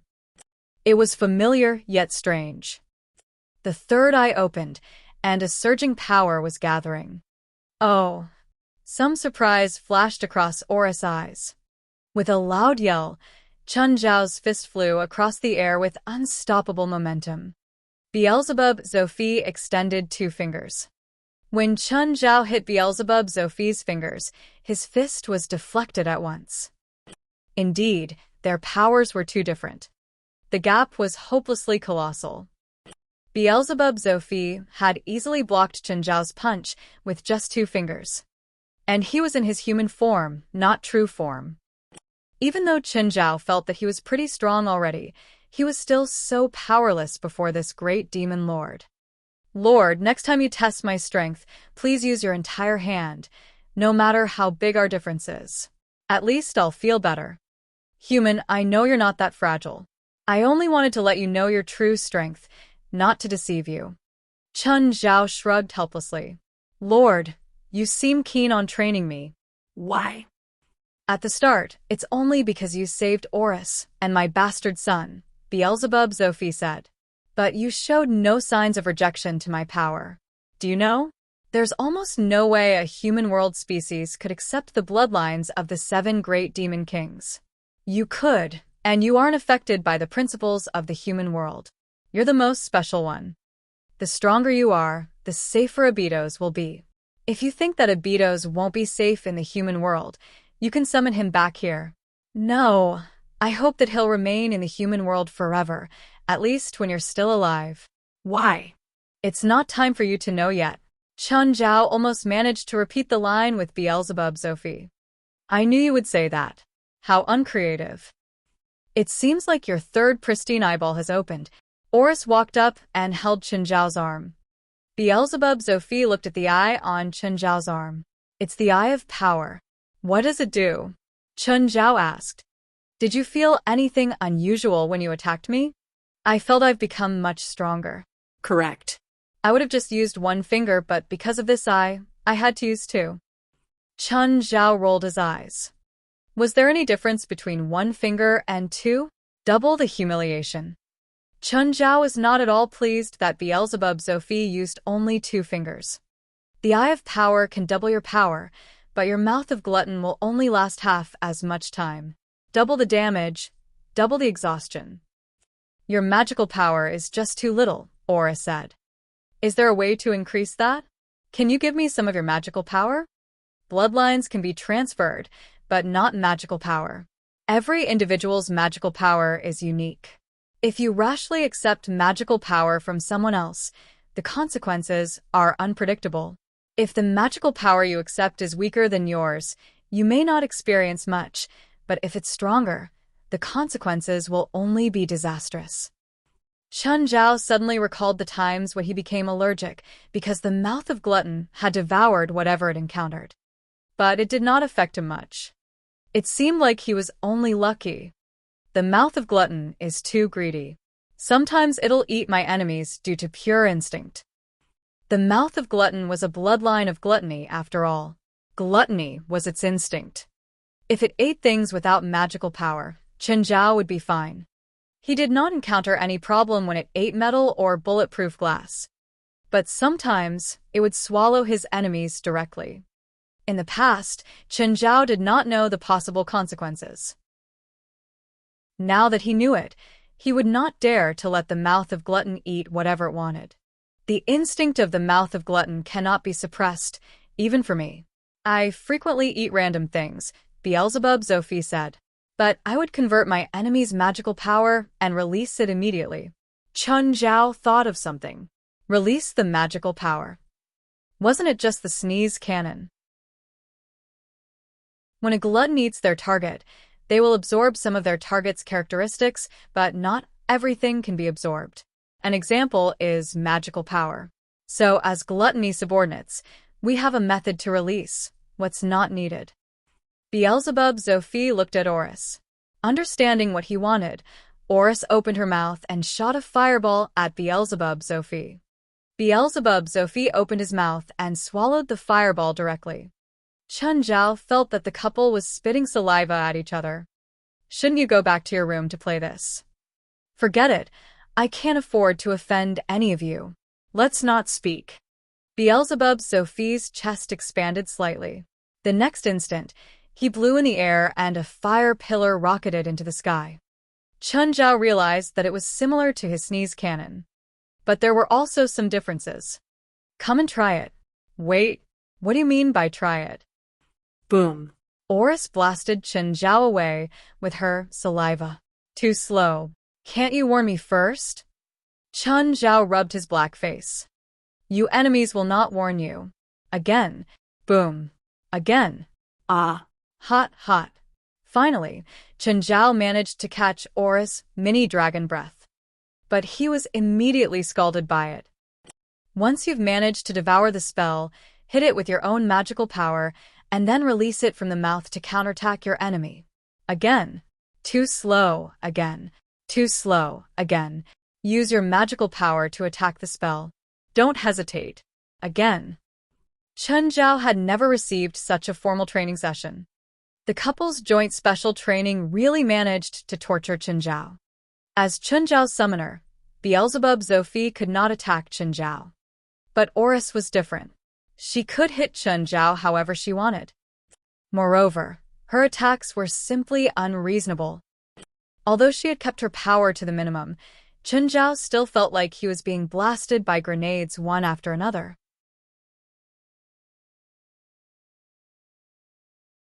Chapter 635. Bring him to me. After Oris tossed a few hundred grenades, Chen Zhao finally didn't die. In movies, the people who survived were the main characters. Those who didn't were random passers-by. Okay, this kind of attack had some effect. At least, Chen Zhao wouldn't die if anyone threw a grenade at him, as long as he didn't try to eat the grenade. At least, he wouldn't die if they threw the grenades one by one. Anyway, Chen Zhao's ability to take hits had improved greatly. He felt like he could go challenge a police station now. Of course, if the police station had a few machine guns, Chen Zhao would probably have to surrender still. However, against these targeted magic attacks, Chen Zhao could manage. If he faced this kind of situation in the future, he wouldn't have to rely on the Qingyi armor to take it head-on. Actually, the theory behind these sneeze bombs was simple. It was just using the incompatibility between your own magic and the swallowed magic. The moment you swallow it, use your own magic as the spring to release the spell again. But even though the theory was simple, only the glutton could actually use it. If anyone else tried it, their lips would probably explode. Oh Lord, I have a question. What is it? Is there a way to make someone cursed with a talking spirit to talk? No, Beelzebub Zophi said. No way at all. If he's in the human world, you can kill him and send his soul to me. I'll interrogate him for you. But after someone dies, their soul falls randomly into hell, right? If you put one of my mementos with him before he dies, then his soul would land near me after he dies. Zophi tossed Chen Zhao a ring. This ring will send the soul directly to me, but it can only be used once. Okay, I understand. Oh, this is the thing that the old human translated. Zophi gave the Naval Diary translation and original to Chen Zhao. Do you want to keep the old guy? Keep him. I need to check if the diary was translated correctly or not. When he returned to the living world, it wasn't dawn like before. Fei Lai was eating dinner when he returned, and she saw him appear suddenly. Oh, Fei Lai, I'm back. Chun, you kept your phone with me. Yesterday, Mr. Rasfa called, saying that Steven is hospitalized. He wanted me to tell you as soon as you came back. Fei Lai handed him the phone. Chen Zhao's happy mood was ruined instantly. That old bastard, Chen Zhao said, annoyed. I told him a few days ago to take care of his body. I don't care about him now. Fei Lai stared at him, and Chen Zhao fidgeted under her eyes. Okay, I'll go calm him and see if he's dead yet. Chen Zhao dialed Steven's phone. Old bastard, if you're not dead yet, tell me which hospital you're in. But an old woman's voice traveled from the other end. Who are you? Steven isn't able to answer the phone now. This was awkward. Chen Zhao and Steven usually talked without holding back. He didn't think that someone else would answer. You're Steven's personal doctor, right? Yes. He's in Chantilly Hospital. I'll go over now. Fei Lai already brought over Chen Zhao's clothes. Go shower and change before going. Right now, he was dressed like a bum. Chen Zhao hurried to the hospital and knocked on the door to Steven's room. A moment later, an old woman opened the door. This was Chen Zhao's second time meeting Halif Oliver. Hello, miss. Hi. Steven is laying in there. Come in. Thank you, miss. Chen Zhao still showed respect towards seniors that he didn't know. Oh, your wine is very nice, Halifa said. Ha! I won't disturb you and Stephen anymore. With that, Halifa left the room. Entering the door, Chen Zhao saw Stephen laying in bed, but he was awake. But his expression was dark. Chen Zhao's expression darkened too. Old bastard. Chen, help me get better faster. I need to be discharged.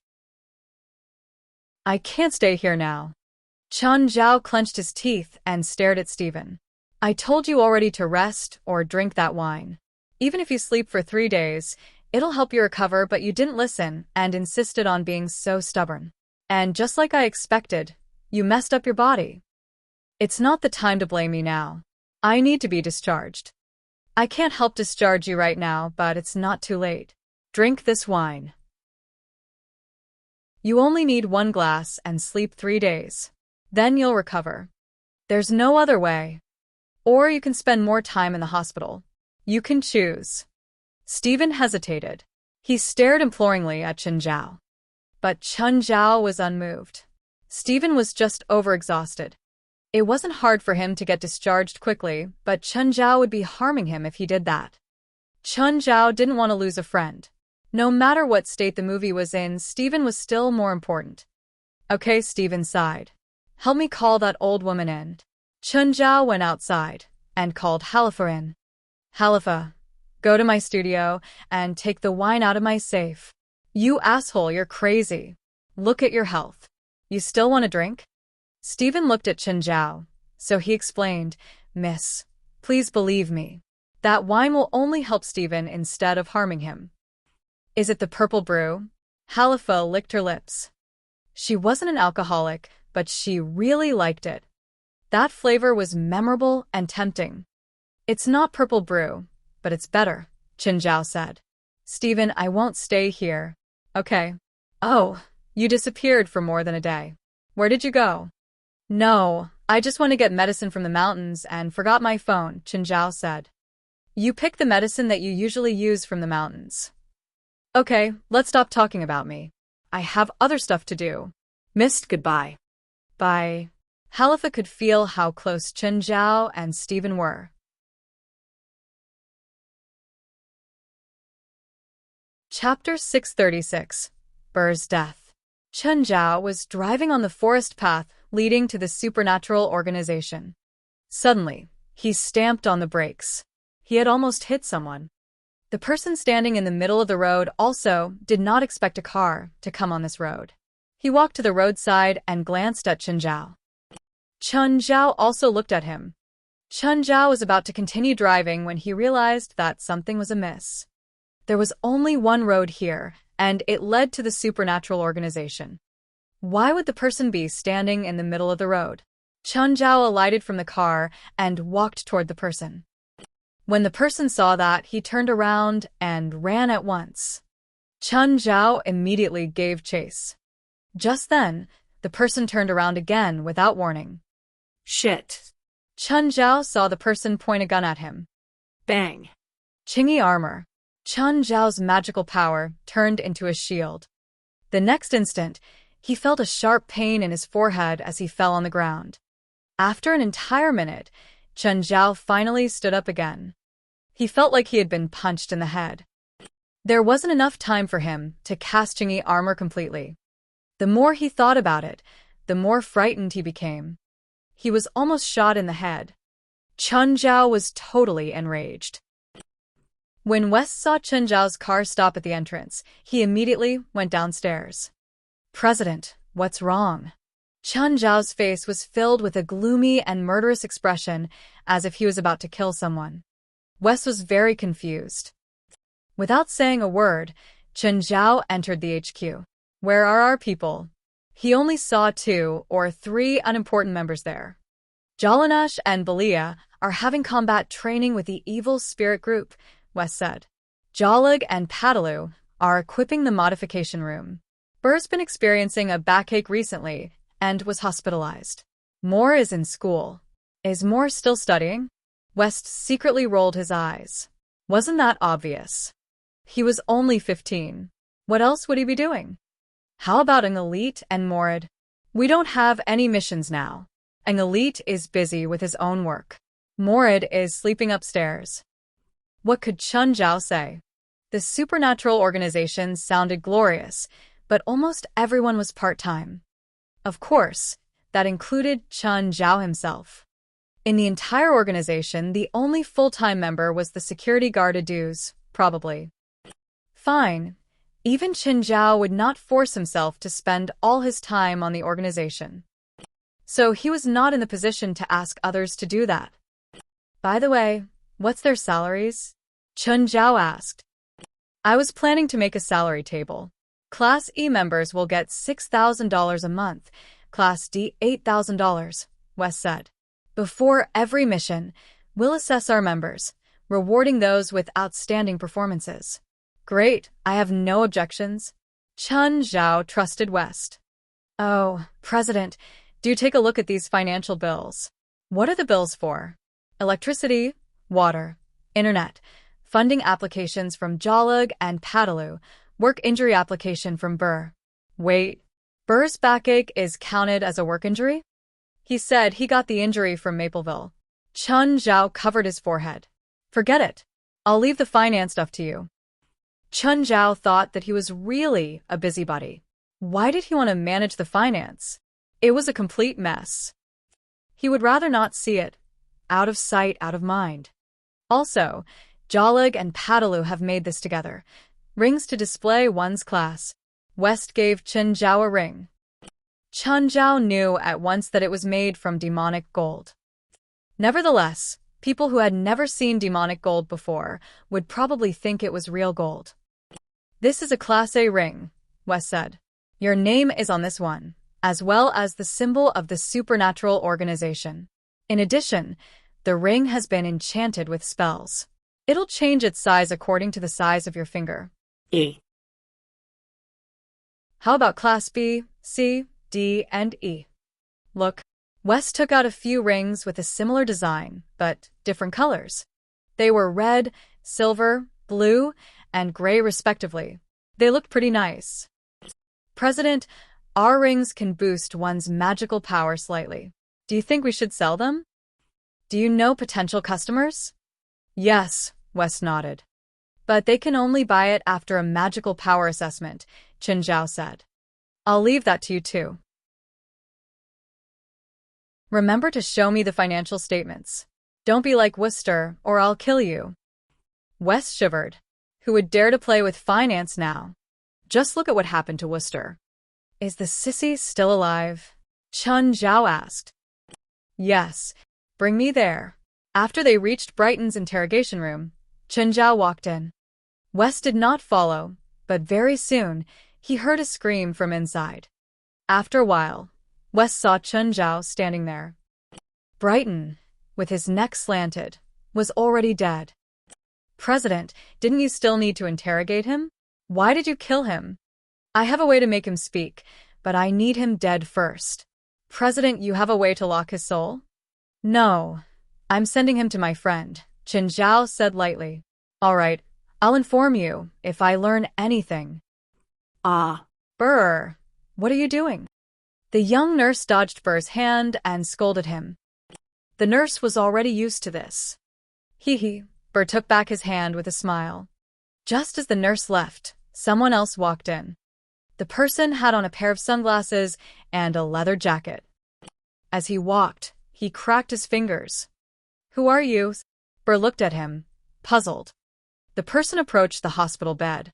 Suddenly, he grabbed Burr and threw him out of the window. Luckily, it was only on the second floor. In his panic, Burr quickly transformed. By the time he landed, he had already turned into a mini giant. Burr lifted his head and looked at the person by the window. The person also jumped down. With a loud roar, Burr flung his fist at the person. However, when his punch hit the person, he felt as though he had just struck a piece of iron. Burr almost fractured his hand. You! While still in midair, the person lifted his fist and smacked Burr's face. Burr was completely stunned. Then the person punched out again. It hit Burr's chest directly. Burr vomited a mouthful of blood and collapsed on the ground. The person raised his leg and stamped on Burr's chest. Burr opened his mouth, his eyes almost popping out. The next moment, his body finally went soft. "Think I killed him. Grandfather asked me to keep him alive." The person scratched his head. "Grandfather will definitely scold me for this."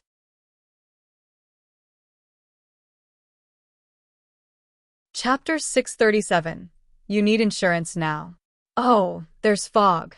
There was fog in the schoolyard. Moore looked outside the window. Where did the fog come from? No, this was magic. Moore shot to his feet. All the students and the teacher looked at him. "Moore, what are you doing?" Sit down. "We're in class." "Sorry, I suddenly thought of something." "Get back here." "Where are you going?" Ignoring the teacher's warnings, Moore rushed out of the building. But after a few steps, he realized that he was lost. The fog was too heavy and he couldn't see the street at all. He walked a bit and then wanted to go back to school, but he realized that he couldn't see the building anymore.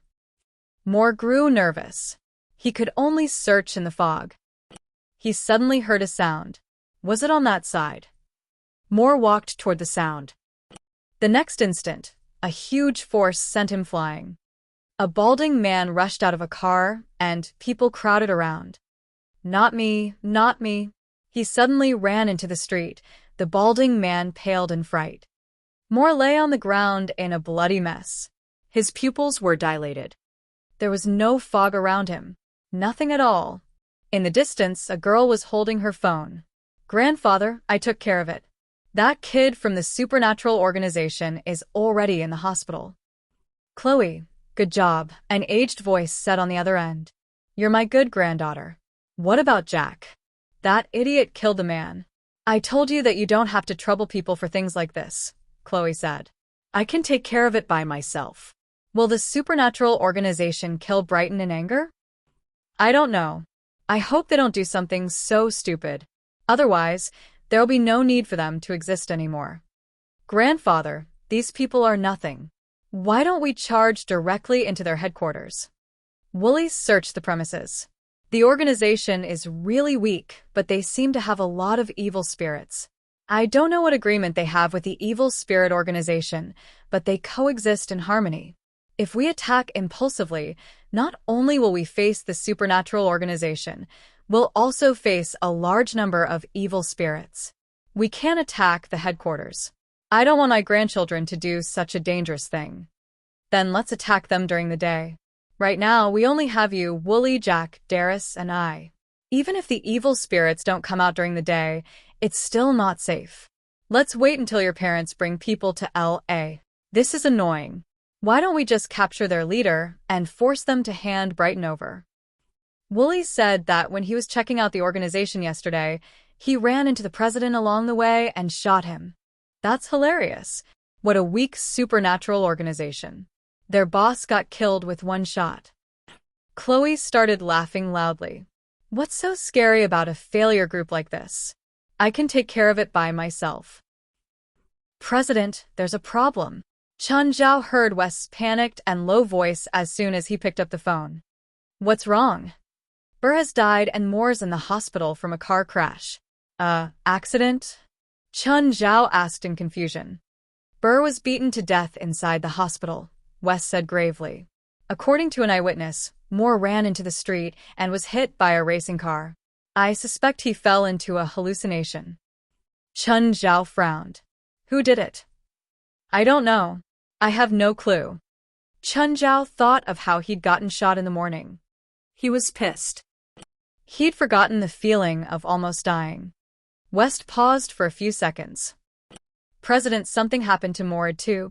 Chun Zhao's mood fell. Everyone who had an accident was outside the headquarters. "Have everyone stay here for now." "Oh, any news from Elite?" "No, I'll call him now. I'll contact him.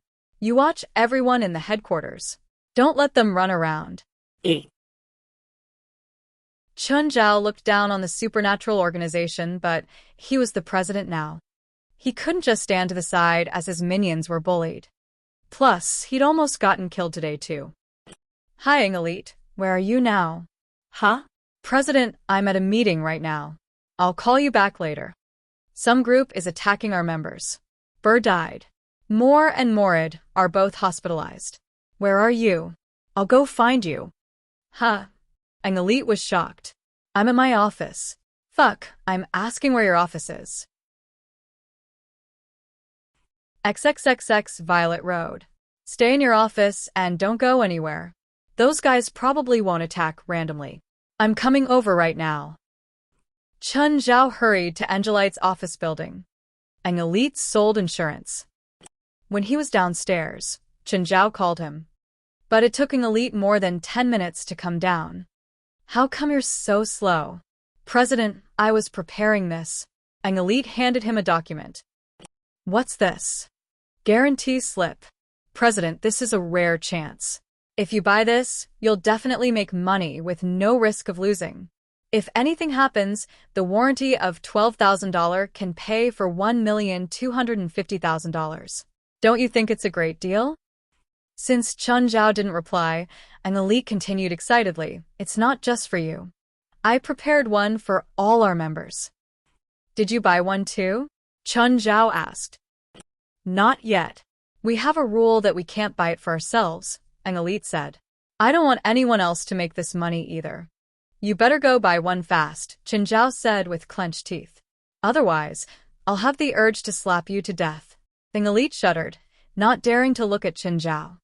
Suddenly, Chun Zhao's eye of shadow vision opened. He saw a woman looking at them in the distance. Expression unchanging, Chun Zhao patted Angelite's shoulder. Let's go. My car. But my car's still in the parking garage. Then go. Oh, there are 2 people watching us right now. I'm sure that they'll follow if you go into the garage. An elite took out his phone. Chun Zhao looked at him. Who are you calling? My colleague. I want him to buy me insurance.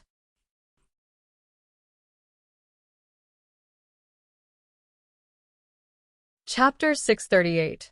Fight by the roadside. President, we're safe now, right?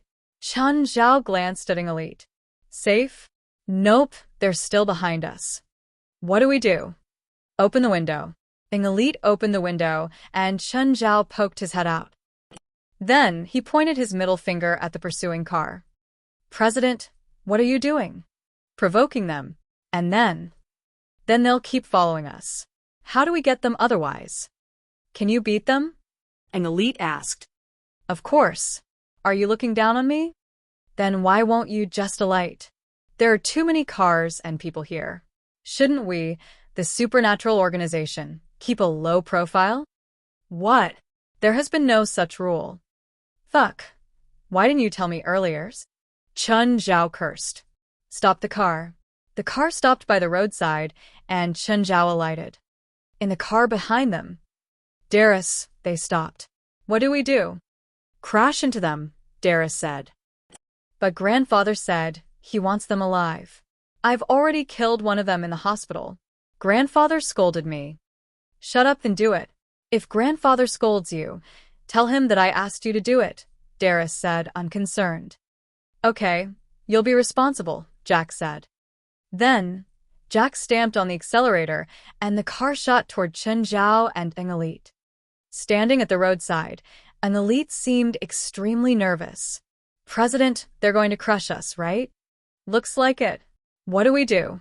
What do you think? We dodge. Do you want to get hit? Chun Zhao pulled an elite and dodged to the side. Chun Zhao had been standing still, so an elite almost thought Chun Zhao was going to stop the speeding car with his body. Bang! Jack's car smashed into the car that Chun Zhao and an elite had been in. Jack, you idiot. Don't you know how to brake? Darius covered her head. Her face was in close contact with the airbag. Jack, on the other hand, seemed completely fine. Beside the car, Chun Zhao and an elite were both stunned. How stupid are our enemies? Is it a suicide attack? Just then, the car door was kicked open. Darius staggered down from the car.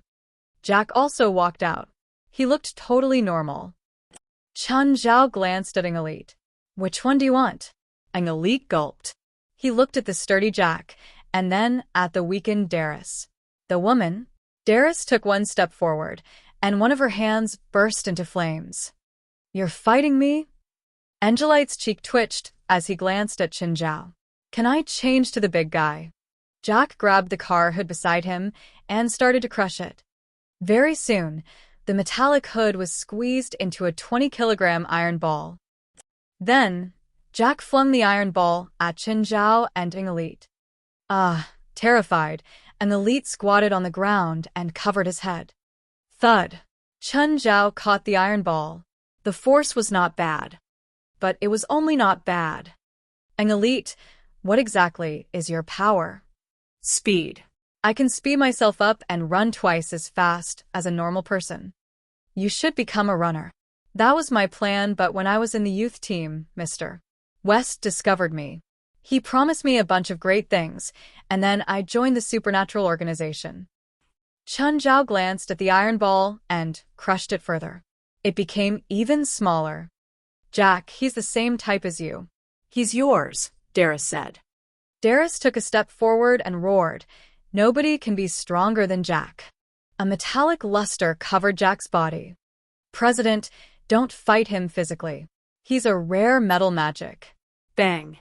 Qin Zhao had already hurled the iron ball at Jack, who crashed into the car behind him. Boom. The car exploded at once. Qin Zhao quickly pressed Elite on the ground. The fire immediately engulfed Darius. What did you say? No, nothing. Elite gulped. Just then, however, a fire pillar shot out from the explosion. Bang. Qin Zhao was knocked back at once.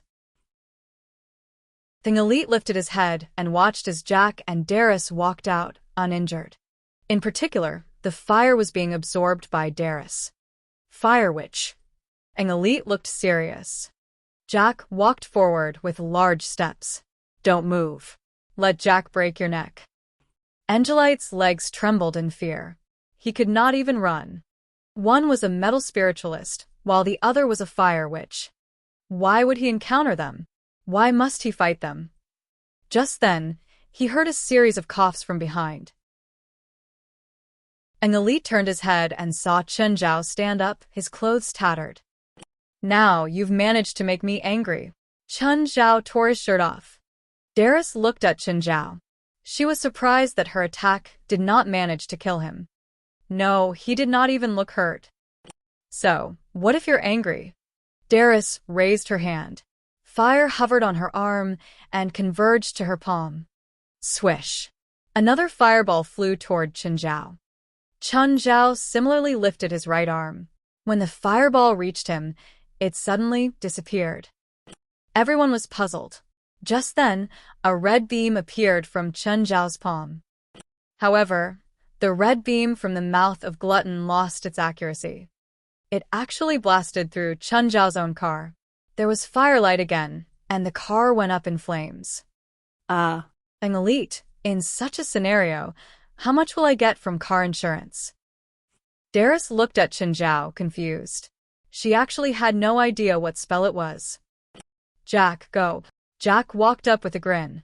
Come, let Jack break your neck. Qin Zhao lifted his right arm and caught Jack's right fist. Idiot, don't you know that Jack's grasp is 3 tons strong? Darius sneered. Nobody is stronger than him. The two went into a stalemate, but Qin Zhao still looked relaxed. On the other hand, Jack's expression was rather unnatural. Crack. Jack knelt on the ground, his face filled with pain. Qin Zhao did not even look at Jack. He had been staring at Darius. What did you say? Please repeat that. Darius's pupils contracted greatly. She was flabbergasted. Impossible. How can he be stronger than Jack? And it was not just slightly. It was an absolute defeat.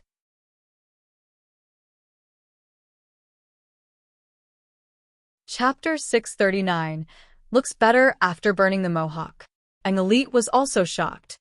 He didn't have many abilities, but this didn't mean that he didn't know about metal magic. It was known as the strongest physical magic in the world. They had such good endurance that they were practically indestructible. They also had superhuman strength that was practically impossible for the physical body to support. But now, Jack's metal arm was actually twisted by Qin Zhao. Jack's arm was completely distorted. He was completely crushed by Chun Zhao in terms of strength. Chun Zhao let go of Jack's arm, and he fell to the ground in pain. "Grandfather, save me. Save me. No one can save you." Chun Zhao grabbed Jack's arm. Crack. Then Chun Zhao tossed Jack to the side like he was a rag. "Little witch, your turn." Darius's arms were completely red like burning metal. Her eyes contained shock but also anger and battle intent. "If you think you can do it, then come." Chun Zhao sped up toward Darius. She raised both arms and burning flames shot out of her palms. Chun Zhao raised his right arm, and the fire disappeared before him. He took however much Darius shot out. When Darius used up all her mana, Chun Zhao grinned. "No more?" Darius felt unsettled. Chun Zhao was already standing before her. He pried open her chin and covered her mouth with his right hand. Poof. Darius's hair shook and then smoke came out of all openings. She fell to the ground, dead. Her skin turned scorched black. Her inside was completely fried. Done. That's a wrap. An elite gaped at Chun Zhao. This was a true magic battle, a fight between the strong. "President, why didn't we arrest them for interrogation?" Chun Zhao looked at him, without answering. "Can't you say it faster next time? I already killed them, and you tell me to capture them alive." Looking at the burning car, Chun Zhao felt disappointed. He hadn't benefited after becoming president, but he had to keep putting in energy and money. "Grandfather, Darius and Jack are dead." What? How? Darius was fried, and Jack's neck was snapped. Grandfather was silent for a while. "Who did it?" "They went after an elite of the supernatural organization." "That an elite is that strong?" "According to the files, he only knows speed spells." He can only escape. "We were lied to. Damn it, I should have known that the supernatural organization isn't this weak." "Grandfather, what should we do now?" "Don't do anything for now. The supernatural organization must be on alert now, but you, Chloe, and I are the only 3 left in LA. If we attack brashly, we may fall into their trap. We'll have to wait until your parents bring people over before taking revenge." "When will Dad and Mom arrive?" "In a few days, probably." Chun Zhao and an elite returned to the headquarters. "President, you're back. Did you get attacked along the way?" Wes looked at how miserable Chun Zhao was. He even lost his shirt. He also had scorch marks on his body. It looked like he'd experienced a huge battle. "Yep. You two are fine, right?" "President killed the 2 attackers," an elite said. "President, do you know who they are?" "When I killed one of them, he yelled for Grandfather to save him." "Family? Should be them." Chun Zhao nodded. "Seems like they already know that we killed that guy," Wes said. "They're taking revenge. I haven't gone for them yet, and they're giving themselves up already." Chun Zhao squinted. "How are Morid and Moore?" "They're badly hurt," Wes said. "I had Belia, Jalanash, Padalu, and Jala go to the hospital together and bring them back here." A while later, the 4 brought the injured Morid and Moore back. Moore was hit by a car and was still unconscious. Morid had burns. He had heavy injuries, but they weren't fatal. Judging from his injuries, he was probably attacked by Darius. "You already see the consequences of doing things independent of the group," Chun Zhao said seriously. "If you don't have other business, stay in the headquarters and those random guys won't be able to attack you." "I have to praise Belia and Jalanash. Look at them. They stayed in the headquarters and even did some training to not waste time." "President, will there be a cash reward?" Belia asked shyly. "I'm not in charge of finance. West is in complete control. You won't have any if he doesn't want to give you." West stared at Chun Zhao. Chun Zhao could give bonuses, with 1 word. Could he not push all responsibility to him? "Okay, I have to go back." "President, you just said that we can't leave the headquarters alone. Am I like you all? I have a family and a job." Chun Zhao rolled his eyes. After a few steps, he came back. "Oh, apply this ointment onto Morid. but he suddenly looks better after his mohawk was burned off. President, I can still hear. Rest well. Take care. After getting home, Chun Zhao stripped to take a shower, but Abitos crawled to the bathroom. Ada, my father has information for you. What? He says Foundation Mountain. There are people hiding in Foundation Mountain. Chun Zhao frowned. Did this mean that the family was hiding in Foundation Mountain? After showering, Chun Zhao took out his tablet to search for Foundation Mountain. Oh. It was here. He discovered that Foundation Mountain was the mountain that he'd gone hunting on with Risvar and Del. They also met Fanity's group there. What were they doing there? Chun Zhao didn't like getting close to there. It was too dangerous. If they dared to stay in that place, it meant that they were very strong. At least, they could ensure that they wouldn't get hurt by the crypt demons. Chun Zhao couldn't even be that confident. So he had to be more careful. Take Jack and Darius from today, for example. They were already scarily powerful. But they couldn't be the core members. And that grandfather who hadn't shown up yet, how strong could he be? Abitos, did your dad say anything else? He said, get the Foundation Gem. What does that mean? What Foundation Gem? Chun Zhao was confused after hearing that.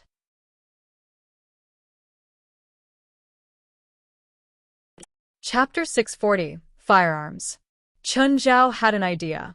Maybe Sienna would know what the Foundation Gem was. Chun Zhao gave her a call. Sienna. Chun, do you know how sinful it is to disturb a lady's sleep? I have a bottle of cream which is definitely better than a single night's sleep. What do you need? Do you know it's the Foundation Gem? Foundation Gem? Foundation Stone? No idea. I heard it from my friend. I can't confirm if I've heard it wrong or if my friend said it wrong. I don't know what the Foundation Gem is, but I know the Foundation Stone. And what's that? It was part of a cruel method in ancient times. People would draw out the magic sources from 10 spiritualists and then combine them in a special way, creating a foundation stone. What does a foundation stone do? Don't tell me you're trying to make one. I don't even know what it is. Chun Zhao rolled his eyes. Never have that thought or we'll be enemies. Don't worry. I'm not planning to make a foundation stone, but I suspect that there might be one somewhere. Foundation stones are useless, Sienna said, at least to you. A foundation stone serves as an extra magic source for the user, but because it's made from 10 different magic sources, the magical power it contains is too impure. Any user will be tortured until they lose their soul. Chun Zhao had an idea. He could not use a foundation stone, but the mouth of Glutton could. The mouth's magical power was separate from his own. Moreover, the mouth of Glutton did not have a soul in the first place. A thought appeared in Chun Zhao's mind. He had to get the foundation stone. After Feilai fell asleep, Chun Zhao went to the basement. Nibor, come here. Master. Nibor floated beside Chun Zhao. He was already used to living in the space crevice. Furthermore, he was also the third in command here, being inferior only to Chun Zhao and Blackie. You said there's a place I can get arms, right? Yes, Nibor answered. In America? Yes, my previous supplies were from Americans, Nibor said. How long do I need to get them? Arms dealers are distributed across all the major cities. Once you call them and both parties are confident that the deal is safe, you can probably get the stuff on the same day. If I want to equip 100 mercenaries, how much will it cost? It depends on the equipment, Nibor said. If you're talking about the U.S. Army, one set of equipment costs about $20,000. No need for that. I don't need things like bulletproof vests. In this case, less than $5,000 per unit. So it would cost $500,000 for 100 people. Chun Zhao still felt pain. Should he buy arms or not? How does the deal work? Is it safe? It's hard to guarantee that it's 100% safe. If you're alone, the dealer will very likely kill you for the money. Chun Zhao squinted. Which means I can do the same to them. Nibor suddenly recalled that the person standing before him was a demon. He actually naively thought that Chun Zhao was going to complete the deal properly. He was still too simple. Nibor began to pray for the arms dealers that he knew. He hoped that they would be fine. What's their number? Master, are you going to call them with your own phone? That's super risky. Oh, right. Chun Zhao slapped his head. He indeed should not use his phone. Nevertheless, if he could complete the deal normally, he would not do otherwise. After all, fighting an illegal arms dealer was certainly risky. Chun Zhao was not strong to the point where he could ignore everything. A few machine guns were enough to make him kneel down and be conquered. Chun Zhao was in no way resistant to such piercing attacks. If he was shot bullet by bullet, he could still block them with Qingyi armor. For example, he was shot in the head in the morning. Although he was slightly injured, it was not fatal. However, continuous shooting would actually kill Chun Zhao. Instead, Chun Zhao was more resistant to explosives such as grenades. In addition, the mouth of Glutton could absorb the flames and impact of explosions. After informing Feilai, Chun Zhao left the house. He found a telephone booth and called an arms dealer. Hey, I want some arms. Sorry, wrong number. Then the person hung up at once. Nibor had told Chun Zhao that this was normal. Why would the arms dealer respond to a stranger asking for arms? But the dealer had the usual secret code procedure. Chun Zhao called the person again. I need sandwiches, a large number of fries, and also fried drumsticks. For how many people? Sandwiches for 100 people, a lot of fries, and 1,000 drumsticks. Which restaurant for your sandwiches? Burger King. $2,000 for a sandwich, $1 for 5 fries, and $12 for a drumstick. Chun Zhao licked his lips. Sandwiches were guns, fries were bullets, and drumsticks were grenades. It was much more expensive than the usual price, but it was the black market after all. If people could get those items from the normal market, illegal arms dealers would lose their job. Nonetheless, the price was significantly lower than Chun Zhao's expectation. Sure. Who's your leader? The Australian Kangaroo. The Australian Kangaroo was Nibor's nickname in the black market. Illegal arms dealers would only begin the deal after confirming the leader. The Australian Kangaroo's dead. I found out about you from him in the past. Sorry, I don't sell to strangers. Forget it. I'll look for Scar.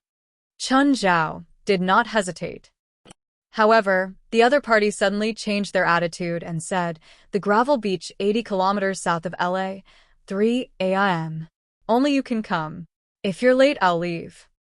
How troublesome. He could not even do a bank transfer. Forget it. Chun Zhao would do it in order to equip his army. Chun Zhao searched the location, after which he called a mon and went there via the sea. He reached the gravel beach at 2:50. But there was no one there, although there were people secretly watching him in the dark. Chun Zhao pretended that he did not know anything. He waited in silence, frequently checking the time. Fuck, are they playing me? Just come out. I'm alone. Why are you scared?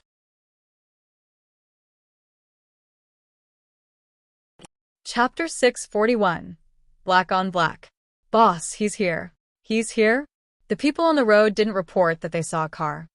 I think he came from the sea. He swam to land by himself. Sea? Do you see a boat? No. Did he bring the money? He has a case. Okay, let's go down. Chun Zhao saw a group finally appear, coming down from the highway. There was a 30-meter-long hill and cliff from the highway to the beach. It was very hard to walk through. There were about a dozen people. The leader was a man in his 40s. You want the weapons? Yes. Chun Zhao nodded. Where's the money? Chun Zhao opened the case and showed it to the group. The leader's underling went forward to take Chun Zhao's case. But Chun Zhao pushed it aside. Where's my stuff? We need to confirm if you brought enough money. Chun Zhao considered it and tossed the case to them. The underling counted the case and nodded. Boss, the money's right. Where's the stuff? The boss raised his gun, without warning. Bang. Chun Zhao fell. The boss sneered. Where's this idiot from? I told him to come alone, and he really did come alone with all this money. Boss, what do we do with the body? Toss it into the seas. The two underlings dragged the body and tossed it into the sea. "Let's go," the boss called. The group came quickly and left quickly. "Boss, we made money big time today. We got $400,000 for nothing. Each of you gets 2 girls later. My treat, haha." The boss was very happy. Even though they did firearms trading, it still depended on the other person. If they were at the same level, then it was regular trading. If the other was weaker, then there was nothing to say. Who didn't want free money? This wasn't their first time turning on each other. But this time was easier. Drive. The car still wouldn't move. Annoyed, the boss kicked the guy sitting in the driver's seat. Drive. The guy's head lolled to the side, and he fell down. "Fuck, what's this?" "Boss, Buckteeth is dead." "What? How? How did he die?" "His neck was broken." "No, we got tricked." Clang. Suddenly, everyone in the car heard a muffled sound. They saw that the car behind them had fallen down the cliff. Everyone hurried out and walked with their guns out in high alert. But it was too dark and the highway was in a remote place. They were surrounded by tall weeds. Save me. Something caught me," a guy yelled miserably. Everyone saw him get dragged into the darkness by something. But there was nothing. There was nothing on his body. They just watched as he was pulled into the grass forcefully. "Ah!" A pained cry came from the grass. Everyone got goosebumps. What was going on? Just then, another guy was dragged into the darkness. It was another invisible hand that had grabbed him. "Boss, save me, help." The others hurriedly grabbed him, but they were powerless. Another guy was pulled into the shadows, too. "Come out. Get out of here. I see you. Come out." The boss was terrified by now. 3 guys stuck to his side, also terrified. A figure appeared in the darkness. "Are you calling for me? You? It's you? Didn't you die?" "Die? Did you just kill my brother?" The boss's expression darkened. Of course, it was night, so one couldn't see his expression. "What do you want? Where are my weapons?" Chun Zhao discovered his new technique, Shadow. It was a really awesome technique at night. He couldn't kill someone directly, but he could attack soundlessly. The other wouldn't even know what hit them. In the trunk. Take your money. Take the weapons for free to make up for my mistake." "Oh, that's not enough," Chun Zhao said. "What else do you want? For you all to die, obviously." "No." "I'll kill you." Unfortunately, they couldn't do anything. After their final wild attack, everything fell silent. Chun Zhao opened the trunk. There indeed were weapons. It seemed that Nibor had been right. If the other party was too weak, it was easy for them to get betrayed. These guys did plan on doing the trade. But when they saw that Chun Zhao was alone, they quickly chose to betray him. "Rest in peace. Don't come to find me if you have any complaints. I was forced." After collecting the weapons, he also took his money back and took care of the site. He left soundlessly from the sea and went home. He started arming the skeletons. "Blackie, lend me your skeleton soldiers tomorrow." "Take them." Blackie was generous because half of the things here were given to him by Chun Zhao. So, he wouldn't be stingy toward Chun Zhao either. "Do you need my help?" "I'm facing living people, so you won't be able to help," Chun Zhao said straightforwardly. Blackie was undefeated against spirits, but he wasn't very useful toward the living. The next day, Chun Zhao went to the headquarters. He gathered everyone, other than the injured Moor and Morid and the dead Burr. Chun Zhao had just taken over the supernatural organization, but 1 had died and 2 were injured. He was in a pretty bad mood. "Aduz, are you sure you want to listen about the following mission?" Chun Zhao glanced at the security guard. "I can't listen." "Whatever." Ignoring him, Chun Zhao continued, "I already got the information. The members of the family may be hiding in Foundation Mountain." "Foundation Mountain? That doesn't seem far away," Aduz chimed in. "Elite, you're in charge of strategy. Do you have any plans?" "Surround and attack them, of course." Chun Zhao was surprised. He'd thought that an elite would be slow. He didn't expect the man to be so proactive. Good. You are the right choice. Because of them, I don't even dare to go to work. I lose so many clients every day. Okay, don't get off topic. Chen Zhao cut him off. Talk directly about the strategy. President, how familiar are you with the family?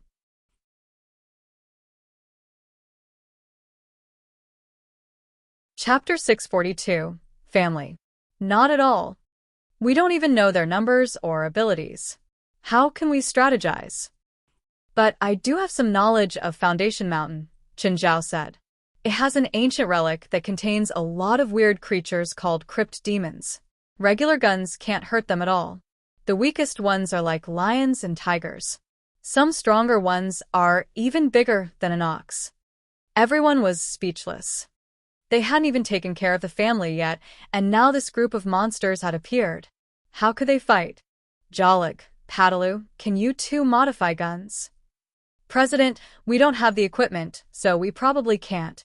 Modifying firearms has a higher requirement for equipment. Chen Zhao was now much stronger than last time. He wasn't as against going to the relic with the crypt demons. And he knew that the crypt demons weren't friendly toward him, but they wouldn't be friendly toward the family either. President, the two members of the family that you killed yesterday were definitely Class C or B, an elite said. Also, Moore woke up. From his description, I can infer that one of the family is an illusionist. They also created the illusion for Moore, without him realizing.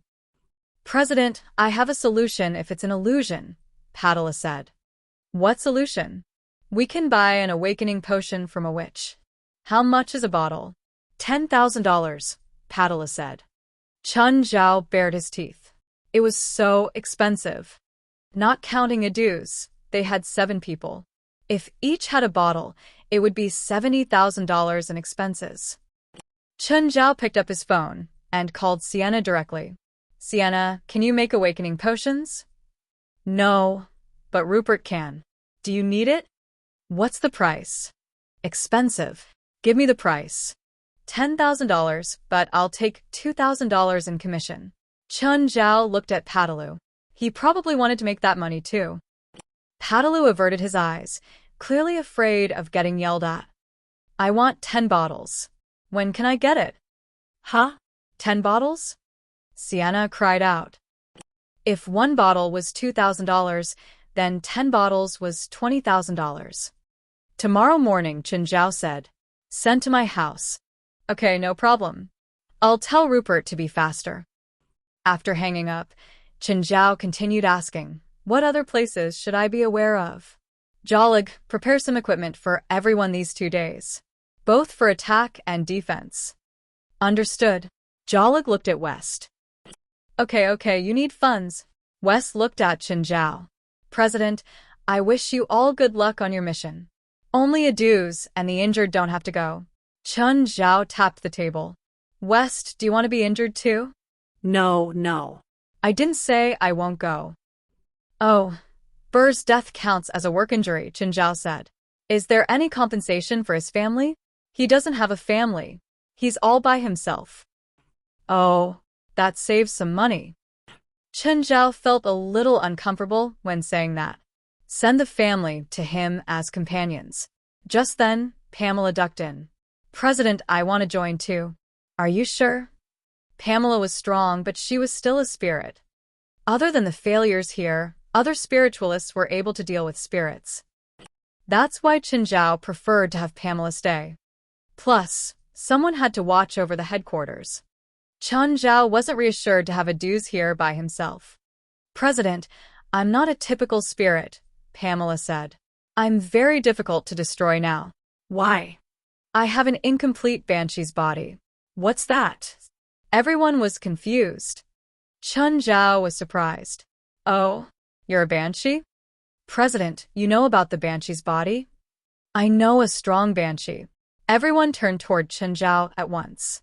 Pamela was even more in disbelief. Impossible. There are no real banshees in the world. Chen Zhao shrugged without explaining. Since you're a banshee, you can take part in the mission. Chen Zhao didn't know how Pamela's abilities were. But he remembered how terrifying Jessica was. He felt that even if Pamela wasn't as strong as Jessica, she should have a portion of her strength. Next, there were some miscellaneous matters to take care of. The mission was planned to be in 2 days. After all, they still needed to prepare. Jolig couldn't produce the equipment today either. A team entered Foundation Mountain. "Grandfather, Mom and Dad have come," Chloe cried out happily. And Akira, Ruby, Axon, and Fendilon. An elder walked out of a tent and looked at the 7 people coming from the distance. The storm on his face finally disappeared after days.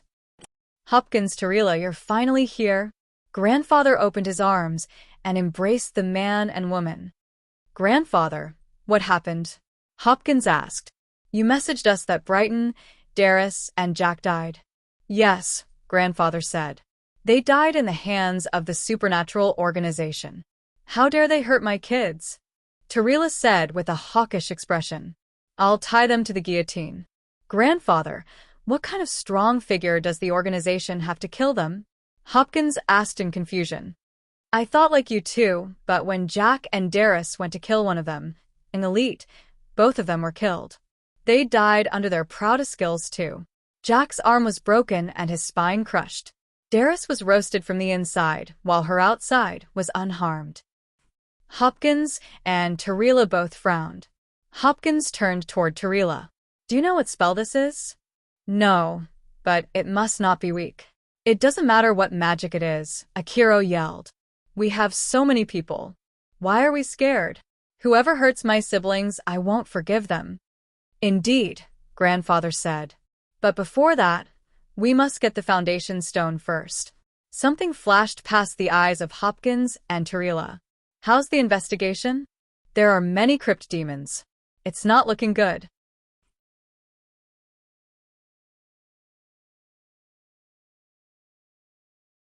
Chapter 643. Akira. "Grandfather, can you use your abilities to let us in?" "Yes, but we were close once. When we approached the inner zone, I felt something very frightening."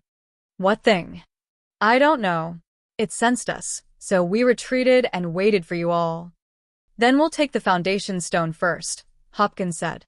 "And then we'll avenge Brighton, Darius, and Jack." "Jack is such a cute kid, but they could bear to kill him," Tarila huffed. "Hey, where's Akira? Where did Akira go?" Grandfather suddenly realized that Akira was gone. "Oh no. He wouldn't have gone to find the supernatural organization, right? Damn it. He was best friends with Jack. Hurry and chase him back. Don't let anything happen to him." "It's too late. What can we do now?" "Get the foundation stone first," Hopkins said calmly. "Anyway, Akira might be strong enough to defeat the supernatural organization. At least, he'll be able to survive. But Akira is a bit dumb, just like Jack." "There's no helping that," Hopkins said. "It's the side effect for distortion magic." Tarila's eyes flashed, but she didn't refute him. "If they dare to hurt Akira, I won't forgive them," Grandfather said through clenched teeth. But he also didn't object to getting the foundation stone first. Akira arrived outside the supernatural organization and hid in the woods. He looked at the headquarters from afar. He took out a knife with strange patterns drawn on it and slashed his palm. Blood spilled out instantly. "Wanderer from the world of darkness, I use the blood of the living as my most fervent offering. Please bestow upon me indestructible power." Blood dripped onto the ground and gray threads started rising up. They dug into Akira's body.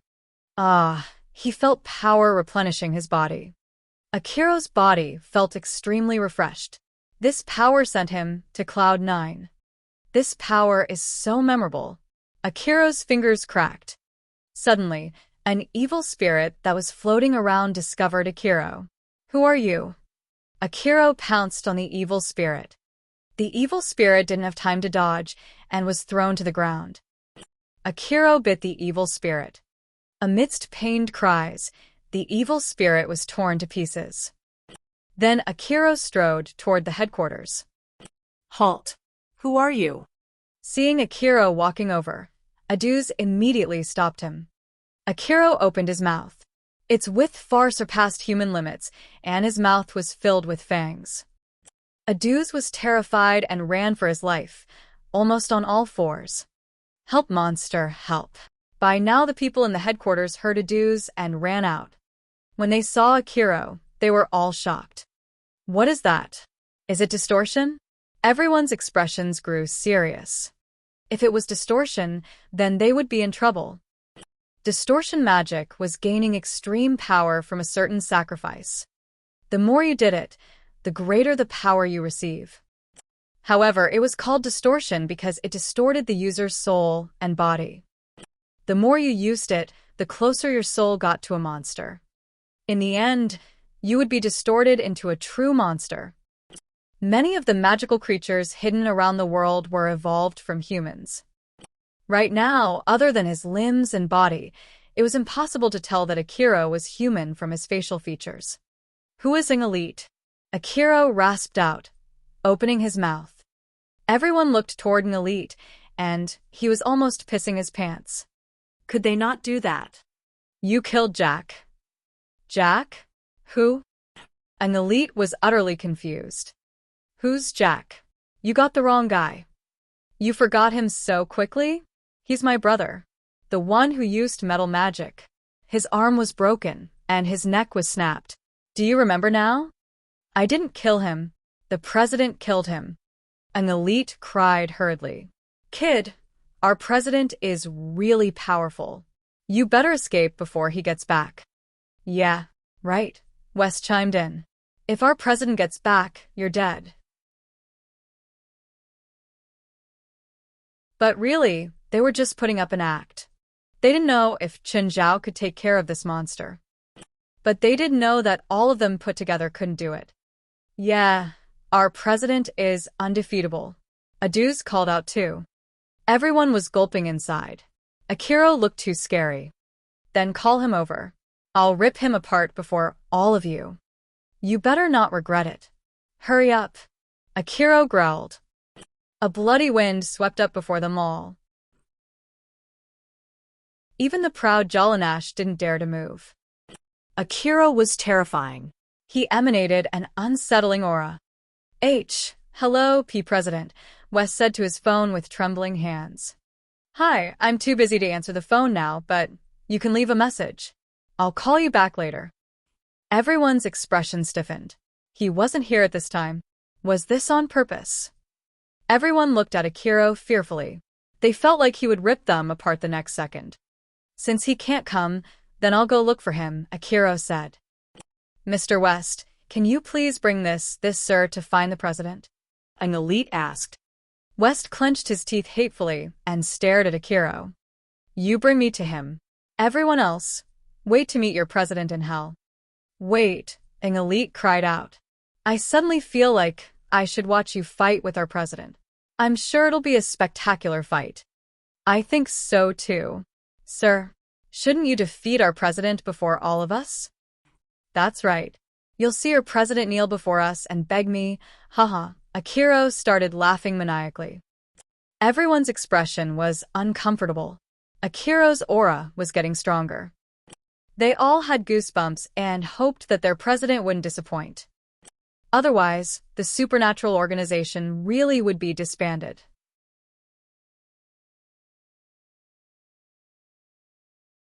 Chapter 644, Coming from Afar to Feed. Everyone sat in the organization's bus. Mr. West thought, "Did that monster get bigger than before?" An elite whispered. "That's how distortion is like. The longer it lasts, the stronger it becomes." Then, do you think the president can beat him?" West looked at Akira with hesitation and a headache. "Mr. West, you don't have confidence in the president?" "Monsters transformed by distortion are hard to kill," West said with a hushed voice. "Why?" "Before they complete the final transformation, power from an unknown dimension will keep pouring into his body," West said. "He'll have practically unlimited power. Then, isn't he undefeatable?" "Haha. Yes, I'm undefeatable now. You can't kill me." Akira heard their hushed conversation. But he didn't care. It was more interesting to have them be surrounded by fear. The car stopped before Qin Zhao's house. Everyone was shocked at seeing it. Of them all, only West had come here before. Everyone else's eyes filled with envy after seeing Qin Zhao's luxurious house. "Get out of the car and get your president over here." "President, President," everyone was forced to call out in unison. "President, please come out. If you don't, we'll all die." Just then, the automatic door opened. Everyone was relieved, thinking that Qin Zhao had come. But it was actually Abidos. Everyone took a step back in fright. Abidos had seen West before, so he didn't react strongly. But the moment he saw Akiro, Abidos grew excited. He charged straight at Akiro. "Fuck, what is this? Get away from me." Akiro tried to kick Abidos away. The next moment, Abidos sprang up and tackled Akiro. "Ah, get it away." Everyone was stunned. They watched as Abidos opened his mouth to bite down on Akiro. And Akiro seemed unable to do anything about it. Abidos clamped down and tore off a chunk of bloody flesh. "Ah, help!" Akiro cried out. "Help? Aren't you asking the wrong people? If you don't get it away, I'll kill you all, ah." Abidos bit off another chunk. Akiro used all his might to push Abidos aside. Just then, he was blocked by 2 black and white wolves. "Ah!" West and the others all jumped aside. "Mr. West, what's going on? What is that giant lizard and wolves?" "The president's pets. His pets are so mean." Akiro angrily broke free from the silly twins. He stumbled as his body began recovering. Distortion meant that it was very hard for him to be killed. As long as he wasn't immediately killed, he could keep recovering. Distortion could also strengthen him. But before he could take 2 steps, Princess had her teeth around his arm. His arm was tugged right off. Everyone was frightened. Even West hadn't seen Princess before. So, when they saw her, they all shuddered in fear. Princess was honestly too big enough to be terrifying. She really liked Akiro. No. More accurately, she liked his taste. He was delicious. Akiro gave up on his arm and finally broke free from Princess. He looked side to side. Princess, Abidos, and the silly twins were all staring dangerously at him. He felt like he'd run into hell. Run. He must run. This place was too scary. He had to get out of here. Only one place didn't have these hellish creatures right now. The lake. Escaping through the lake should be safe. He turned and dove into the water as quickly as possible. He ran away. What a pity. If the president was here, he wouldn't have escaped. Who knew that his pets are all so scary? Seems like we've underestimated the president. Suddenly, Akiro, who'd swam a few dozen meters, started swimming back. What's going on? He's back. Fuck. Does he want to kill us? Everyone hid behind the group of pets. Princess, Abidos, and the silly twins looked at Akiro with gleaming eyes. Help. What did he just yell? I think he's yelling for help. Did you hear wrong? What's that behind him? Water. There's a big guy in the water chasing the distorted monster. Akiro finally climbed onto land, but just then, Amon burst out of the water. Its huge body landed on the ground and clamped down on Akiro's legs. Everyone was dumbfounded. Their expressions froze too as they gaped at Amon. A whale? Really? Is that seriously a whale? Is this a saltwater lake? Isn't this whale too big? Biting on Akiro's legs, Amon was about to drag him back into the water. But Princess, Abidos, and the silly twins wouldn't let this happen. They ran over and all bit down on one of Akiro's body parts. Were they fighting for food? Everyone watched this strange scene. The terrifying distorted monster in their eyes was just food for Qin Zhao's pets. It sent chills up their spine. What did Qin Zhao usually feed them? Of course, Akiro was the one with the biggest mental breakdown. He didn't understand how this happened. He had unparalleled strength, so why couldn't he beat a few pets? Amon finally applied force and bit off half of Akiro's body. Then he wriggled with difficulty and returned to the water. As for Princess, Abitos, and the silly twins, they were still clamoring for Akiro's upper half. Then they met eyes as if discussing something. And they let go of Akiro at the same time. Weren't they all fighting for the monster? Why did they let go? Do they know about distorted monsters? Are they waiting for him to regrow? They couldn't help but shudder again. There was no way that the pets knew this by themselves. The president must have taught them. This meant that it wasn't the first that the president and his pets encountered a distorted monster. They must have had a great experience to learn about the monster's characteristics. It also helped develop their taste and habit of preying on the monsters.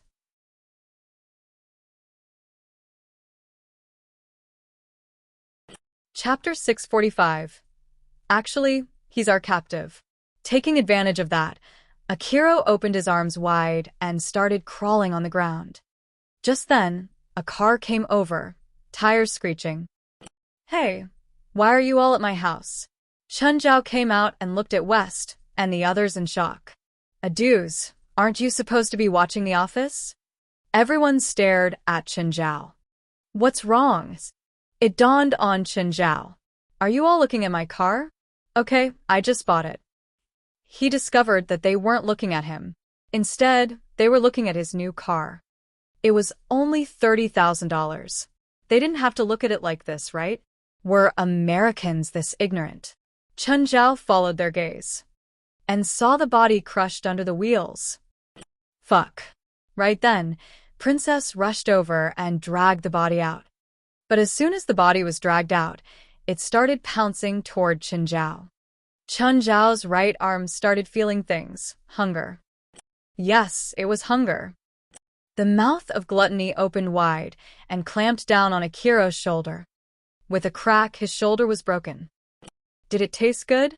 But everyone was watching, so he had to control his appetite.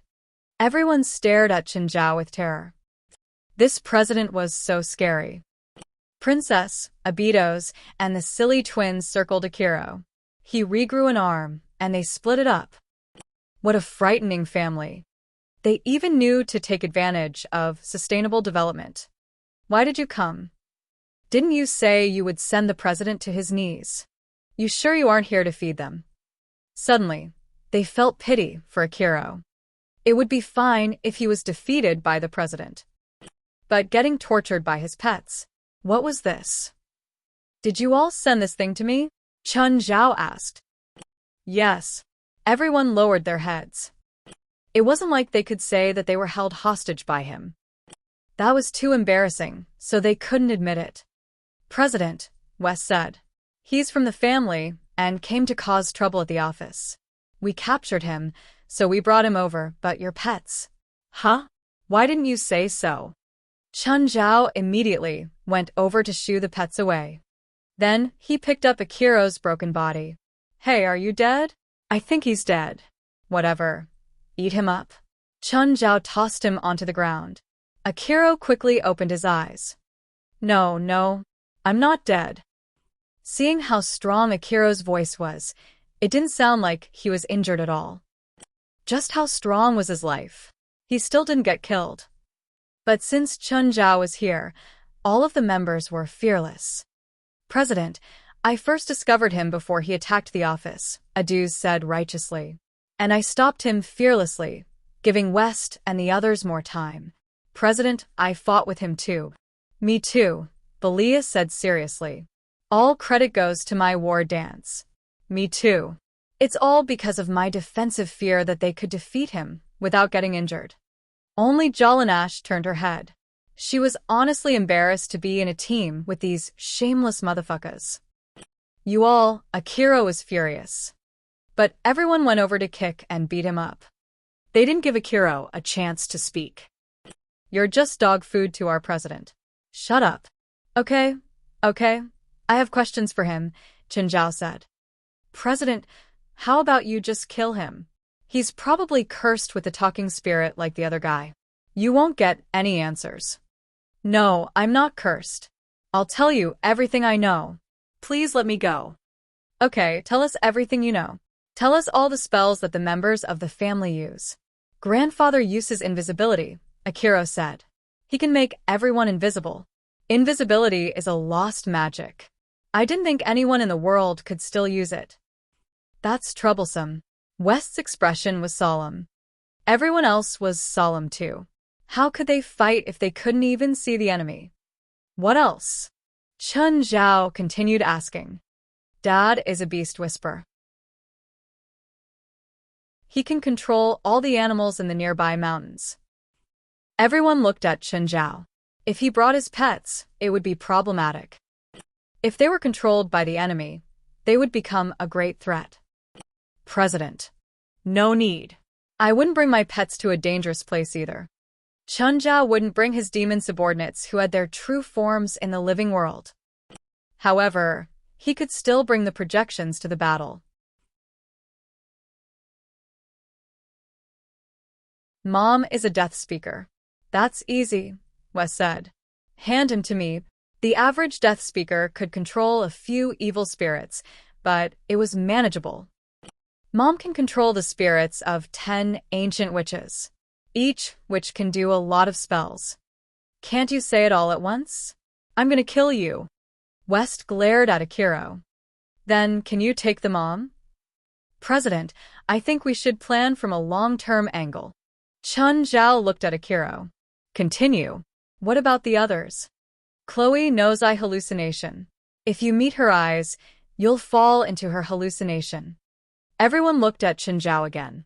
At his first meeting, he had everyone look at his eyes and fell into his hallucination. Wooly is a boxing and assassination master. He knows judo, taekwondo, karate, Brazilian jiu-jitsu. President, I'm not good with physical fighting. Me neither. Me neither. Everyone knew that Chun Zhao was great at close fighting. Without a doubt, he'd have to take care of this one too. Ruby is an ice witch. Denver is a curse master. Axon is a ground crawler. Fendilon can change their features. Everyone was speechless after hearing Akiro. All the members of the family were difficult to manage. Chun Zhao looked at everyone. I don't have high standards. Just choose one that you think you can take care of. If you can't even take care of one, then I'll be too disappointed. Everyone stared at each other and mumbled about for a long while. Finally, they made a decision. You chose one. Yes, President. We decided. Which one? We'll choose the ground crawler. We already thought of a way to defeat him.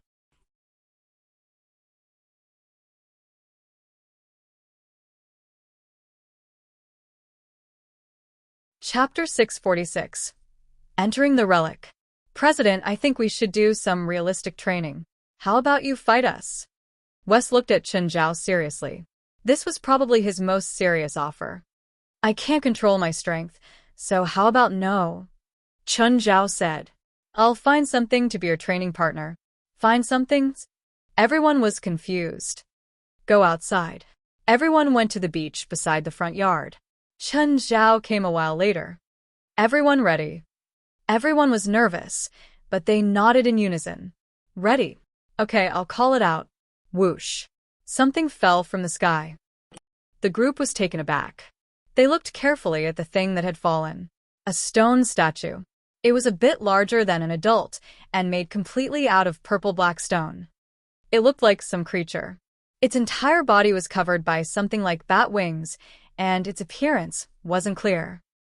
Chun Zhao snapped his fingers, and the gargoyle awoke. Everyone's first reaction was to run and scream for help. Did they want to fight with the family with that level? A mere gargoyle could mess up their entire formation. The only one who remained composed was Jalanash, but her elemental spell couldn't harm the gargoyle. She was still too weak. The power of her wind blades was like tossing out a knife. Her fireballs were probably as strong as a firecracker. Perhaps she could hurt a human, but it was negligible toward a gargoyle. It was only slightly harmful against spirits too. Chun Zhao was speechless. What was this? Belia, support me with your war dance. Jalanash yelled. You all help give me and Belia more time.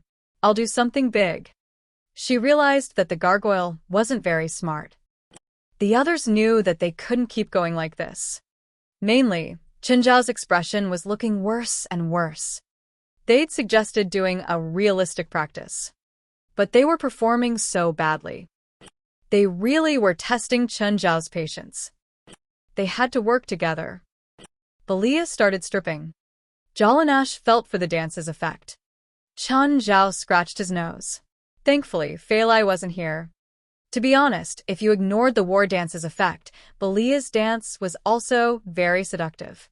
If Feilai saw that he had a stripper dance at home, he didn't know how she would feel. Jalanash accumulated power for a minute and finally released the bomb. Move away. Boom. The bomb exploded on the gargoyle. Its lower body shattered instantly. It fell onto the ground, turning back into a stone statue. Success?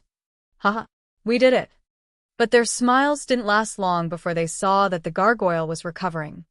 Their faces fell as if their parents had died. Thankfully, the gargoyle didn't continue to attack. It was daytime, so the gargoyle wasn't very lively. Night was the gargoyle's stage. At night, their liveliness and recovery speed would improve greatly.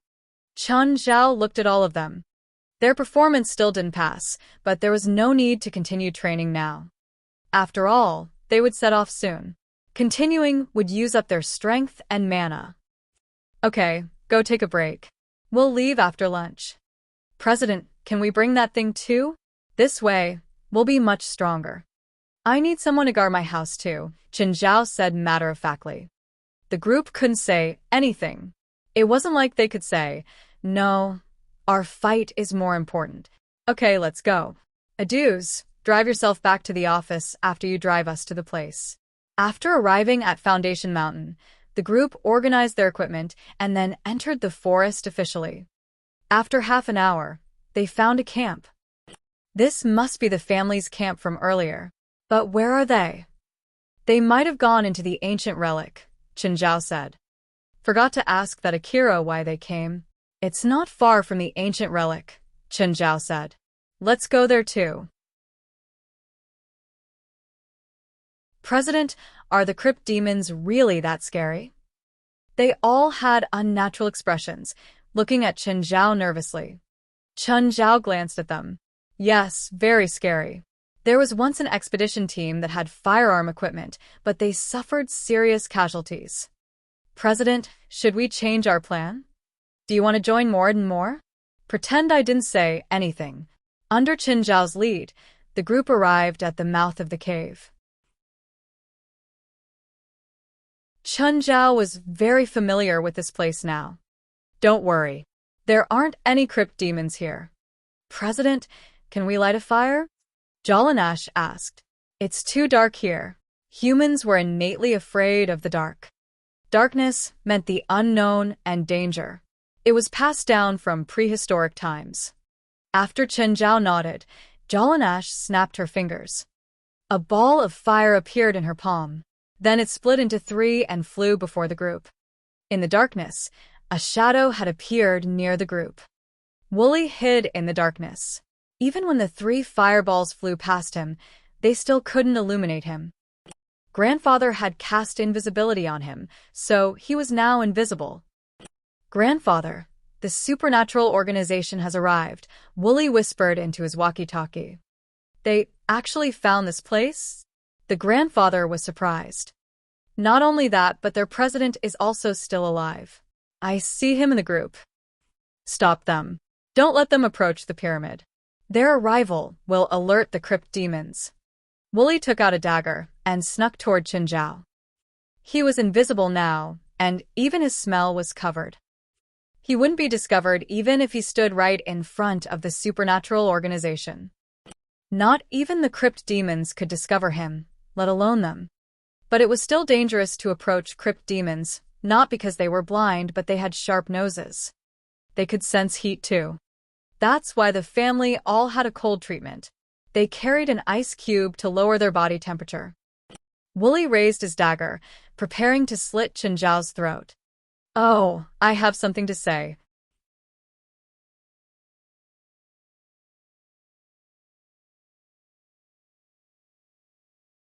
Chapter 647, Abandoned. President, what do you want to say? Chun Zhao grabbed in the darkness, without warning. No one knew what he was doing. Wooly, who was invisible, was stunned. This guy could see him. He could sense him. Why don't you learn Chinese Kung Fu? Thud.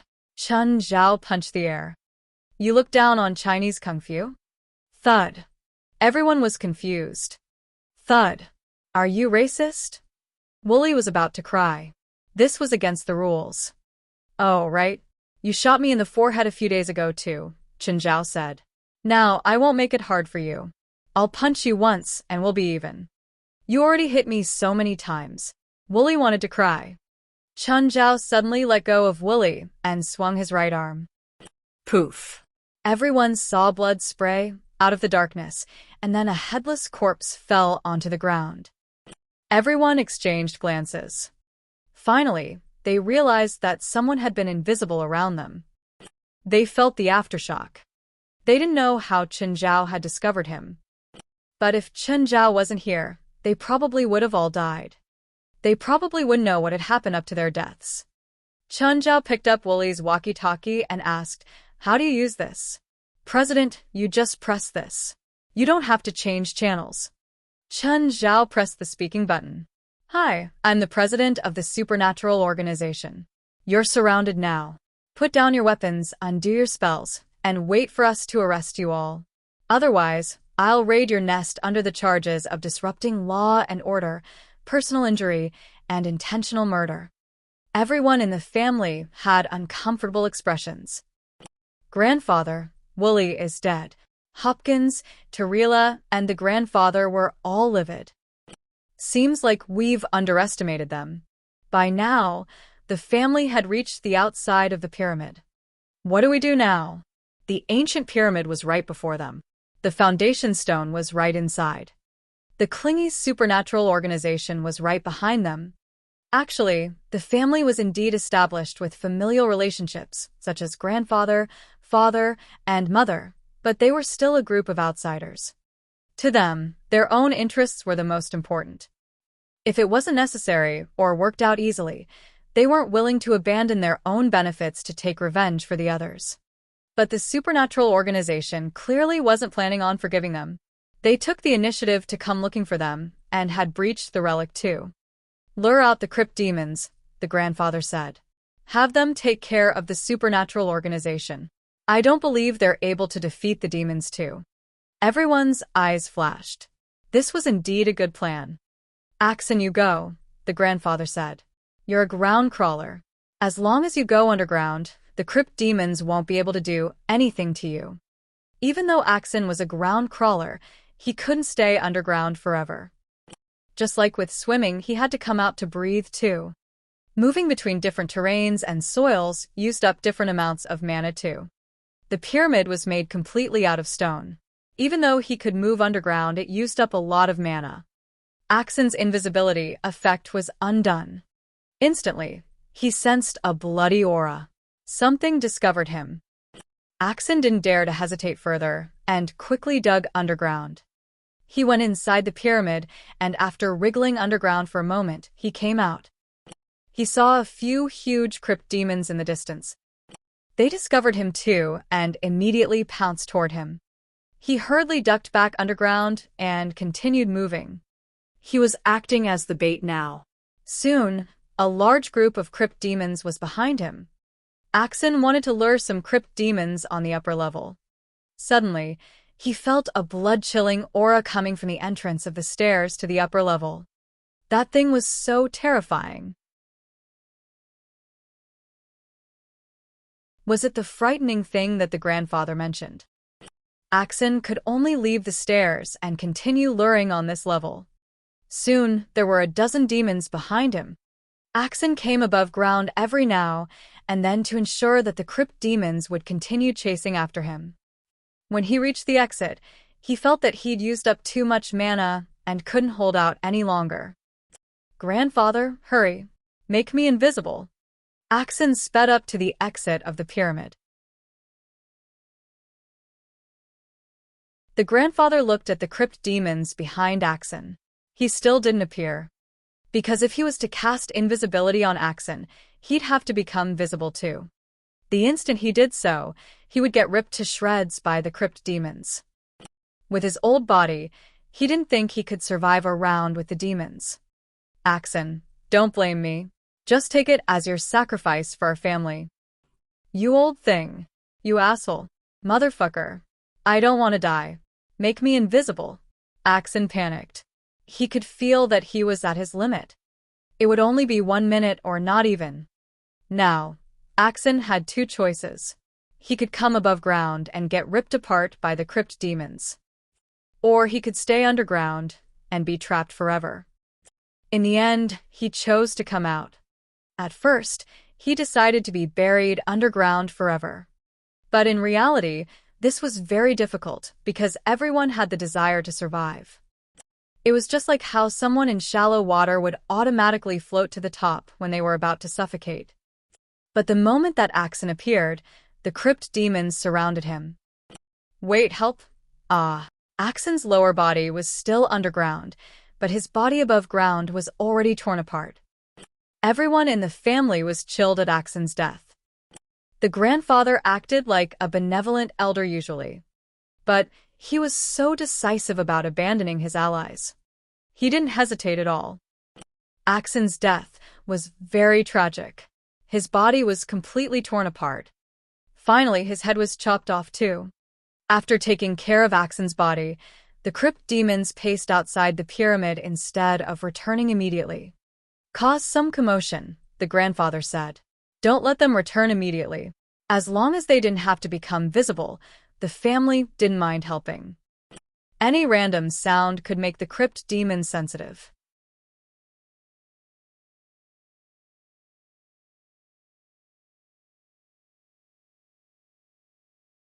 Chapter 648.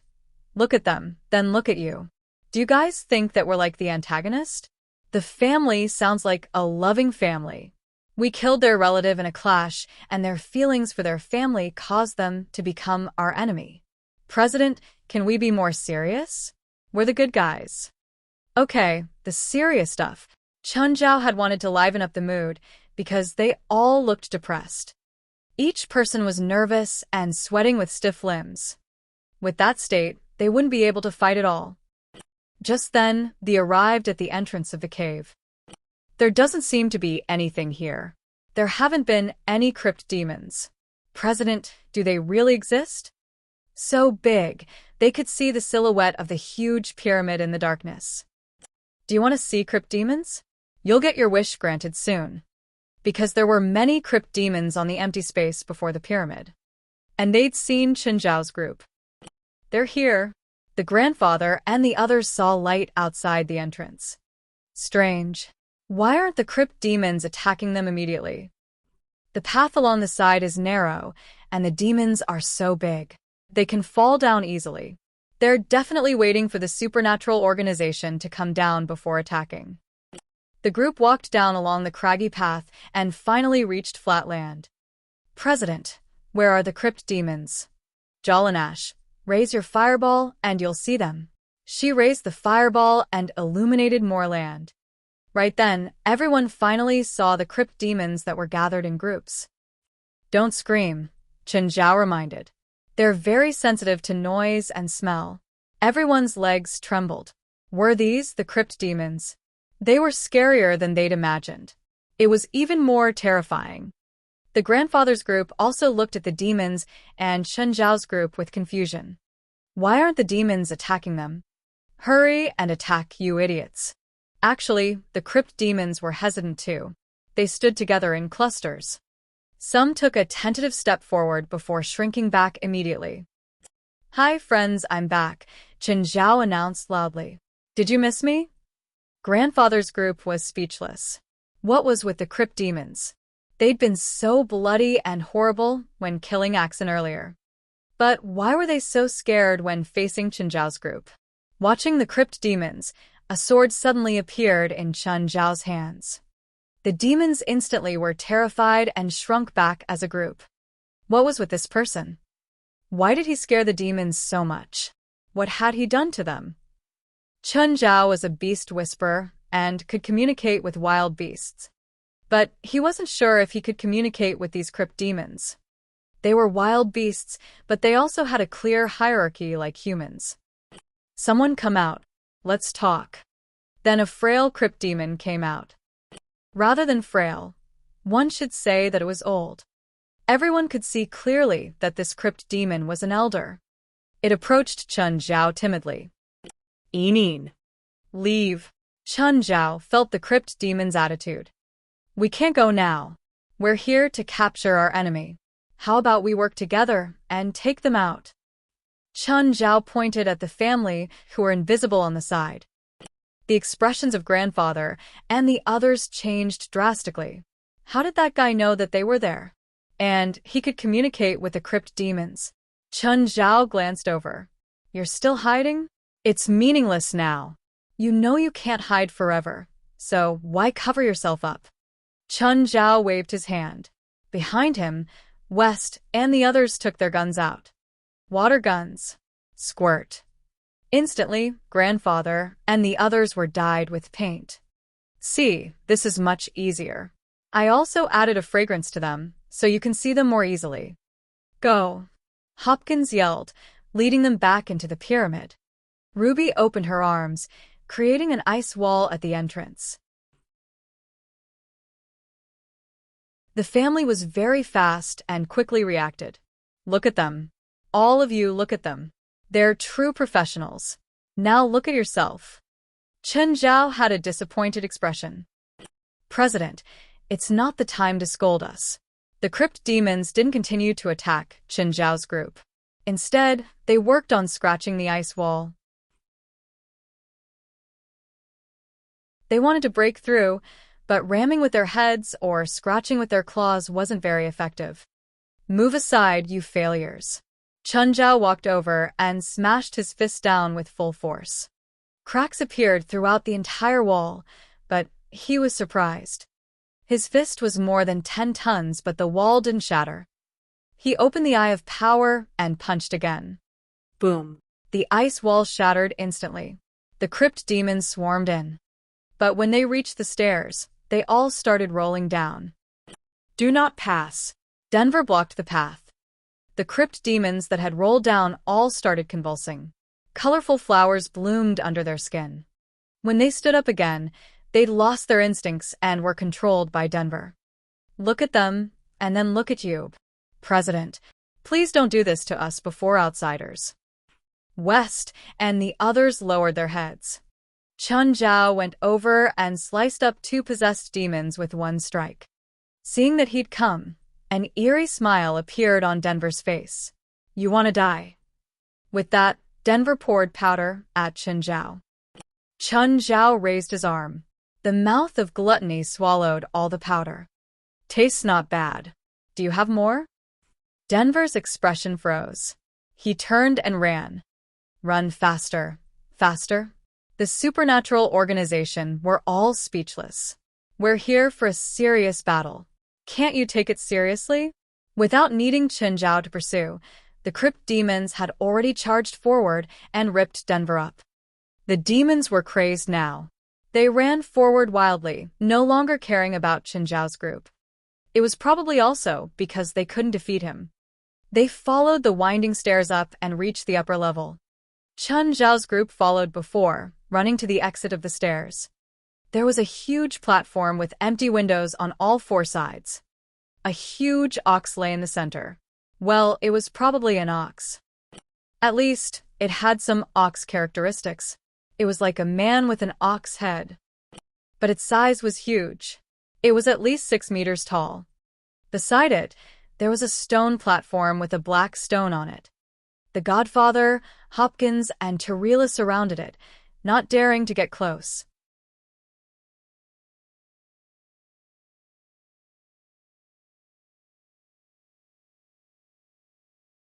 Chapter 649. Come, let's all take one step back. The ox monster held a huge axe, and its eyes shone with red light. Everything neck down was hairy. He was burly, and veins bulged under the skin. Red vapor spewed out of his nostrils, and he let out a low growl. "I've controlled it," Hopkins called out. "I'll go get the foundation stone," Tarila said. "You have to stay and protect me." Hopkins clearly didn't want Tarila to touch the foundation stone first. The crypt demon screamed at the Oxman. He replied with a thunderous growl. The crypt demons charged into the center, but the Oxman lifted a fist and sent a demon flying out. As if going crazy, the crypt demons all charged over. But they were powerless against the Oxman. He was too strong. Even though the crypt demons had an advantage in numbers, they still weren't his match. "This is a minotaur, right?" West and the others had very uncomfortable expressions. A legendary monster was right before their eyes. How could they keep calm? "Aren't minotaurs from Greek mythology?" Chun Zhao asked. "How can it be here? The history here should be more ancient than the ancient Greeks, right?" "It's not the time to discuss this, President. What should we do?" Chun Zhao looked toward the center. The Oxman was waving his axe there. Even though this stopped the crypt demons from approaching, it also stopped the grandfather and Tarila from getting close. All the crypt demons were gathering at the top. They attacked the Oxman crazily, but the man was too destructive for them. When he swept his axe across, 3 or 4 crypt demons would be dismembered. Right then, the old crypt demon looked at Chun Zhao. "Help me." Chun Zhao hesitated. Should he help? "Give you that." The old demon pointed at the foundation stone in the center. Chun Zhao frowned. Weren't they attacking the ox monster at all costs just to protect the foundation stone? Why would they give it to him? No, it wasn't logical. "Why?" Chun Zhao asked. The old crypt demon looked at the center again. Chun Zhao couldn't actually communicate smoothly with it. Crypt demons were a creature between humans and wild beasts. It was still hard for Chun Zhao to communicate with the beast whisper language. "Belia, give me the bracelet," Chun Zhao said. "Support me with your dance." Belia gave him a bracelet and then started dancing. Chun Zhao pulled out the bronze sword and stepped toward the ox monster. Right then, the ox monster raised his huge axe again and hacked down at Chun Zhao. "Mouth of gluttony. Eye of power." Purple chi covered the bronze sword instantly. The sword clashed with the axe. Chun Zhao felt an unprecedented force and stumbled 2 steps back. The Oxman also took a step back. Everyone gaped at Chun Zhao. Even though he'd lost, that strike was still shocking. He was facing a monster that was 10 times bigger than him. A legendary monster. The grandfather, Hopkins, and Tarila also looked on in disbelief. Was this guy really human? He was a monster too. Chun Zhao felt his blood roiling. Again. "I'll go get the foundation stone," Tarila said while sprinting toward the center. Hopkins wanted to stop her, but he couldn't be distracted right now. He had to control the ox monster. The crypt demons saw Tarila approach the center and instantly pounced toward her. Glancing at them, Tarila released the spirits of 10 ancient witches to help block them. Chun Zhao saw Tarila in the corner of his vision. The black shadow under his feet suddenly moved. It stretched to the stone platform and grabbed the foundation stone. But the instant the shadow grabbed the stone actually sank into the shadow. This wasn't what Chun Zhao had planned. He'd wanted to give it to the mouth of gluttony. But the black shadow took it instead.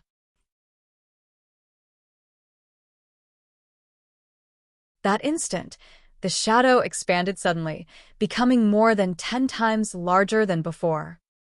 The shadow under the ox monster's feet was also covered. His feet started sinking into the shadow. It was like he was in quicksand. The ox monster tried to break free from the black quicksand. He lifted a foot, but he lost balance, and his body was dragged into darkness quickly. At the same time, the shadow extended hands that kept tugging at the ox monster's limbs.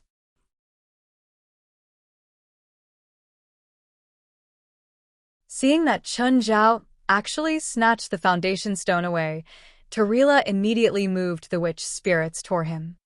Pamela attacked, but she was only able to fight with one spirit. 9 witch spirits continued to charge at Qinzhao. Just then, a black shadow whooshed past. The 9 evil spirits were squeezed together into a ball without warning. Everyone's expressions froze. They gaped at Qinzhao. They didn't know just how strong Qinzhao was or how many other hidden cards he had. He fought with the ox monster by himself while also taking care of 9 ancient witch spirits. He was practically undefeatable. Qinzhao's black shadow couldn't completely swallow up the ox man, but it could control his lower body to immobilize him. The black shadow seemed to have a limit. It couldn't swallow everything on land. Qinzhao didn't want to drag it out either, because his mana was used up crazily with every second that the shadow lasted. He moved behind the ox man. Everyone could guess Qinzhao's intention. The ox man wanted to turn around too, but it was trapped. Qinzhao swung his sword with all his might. The entire world was silent. The ox man's head rolled off of his shoulders and stopped moving. Next, the black shadow spat out the ox man's body. Qinzhao was exhausted, but he looked at the grandfather, Hopkins, and Tarila. Okay, let's continue. The 3 had grave expressions. Qinzhao's strength impressed them but also terrified them. They thought that the ox monster was undefeatable, but he died in Qinzhao's hands. President, we don't have a great rivalry. How about we each take a step back? Sure. Qinzhao took a step back. Not enough? I'll give you 2 more steps for free. You sure that you'll win? Hopkins clenched his teeth while staring at Qinzhao. Yeah, that's what I think. Unhappy? Qinzhao pulled the bronze sword out again. Come, I'll only use one hand. Suddenly, an ice bridge appeared behind the grandfather, Hopkins, and Tarila. It extended from the tip of the pyramid all the way down. The 3 jumped onto the bridge and slid down. Ruby was waiting for them at the bottom. President, stop them. You're tuning in to the Li Mei's Wuxia Whispers YouTube channel. We're so grateful for your support, and don't forget to subscribe to join us on this incredible journey through captivating stories. Your generosity through donations truly makes a world of difference, as it's the primary source of revenue that allows me to expand and enhance this channel for you. Thank you from the bottom of my heart for being a part of this adventure.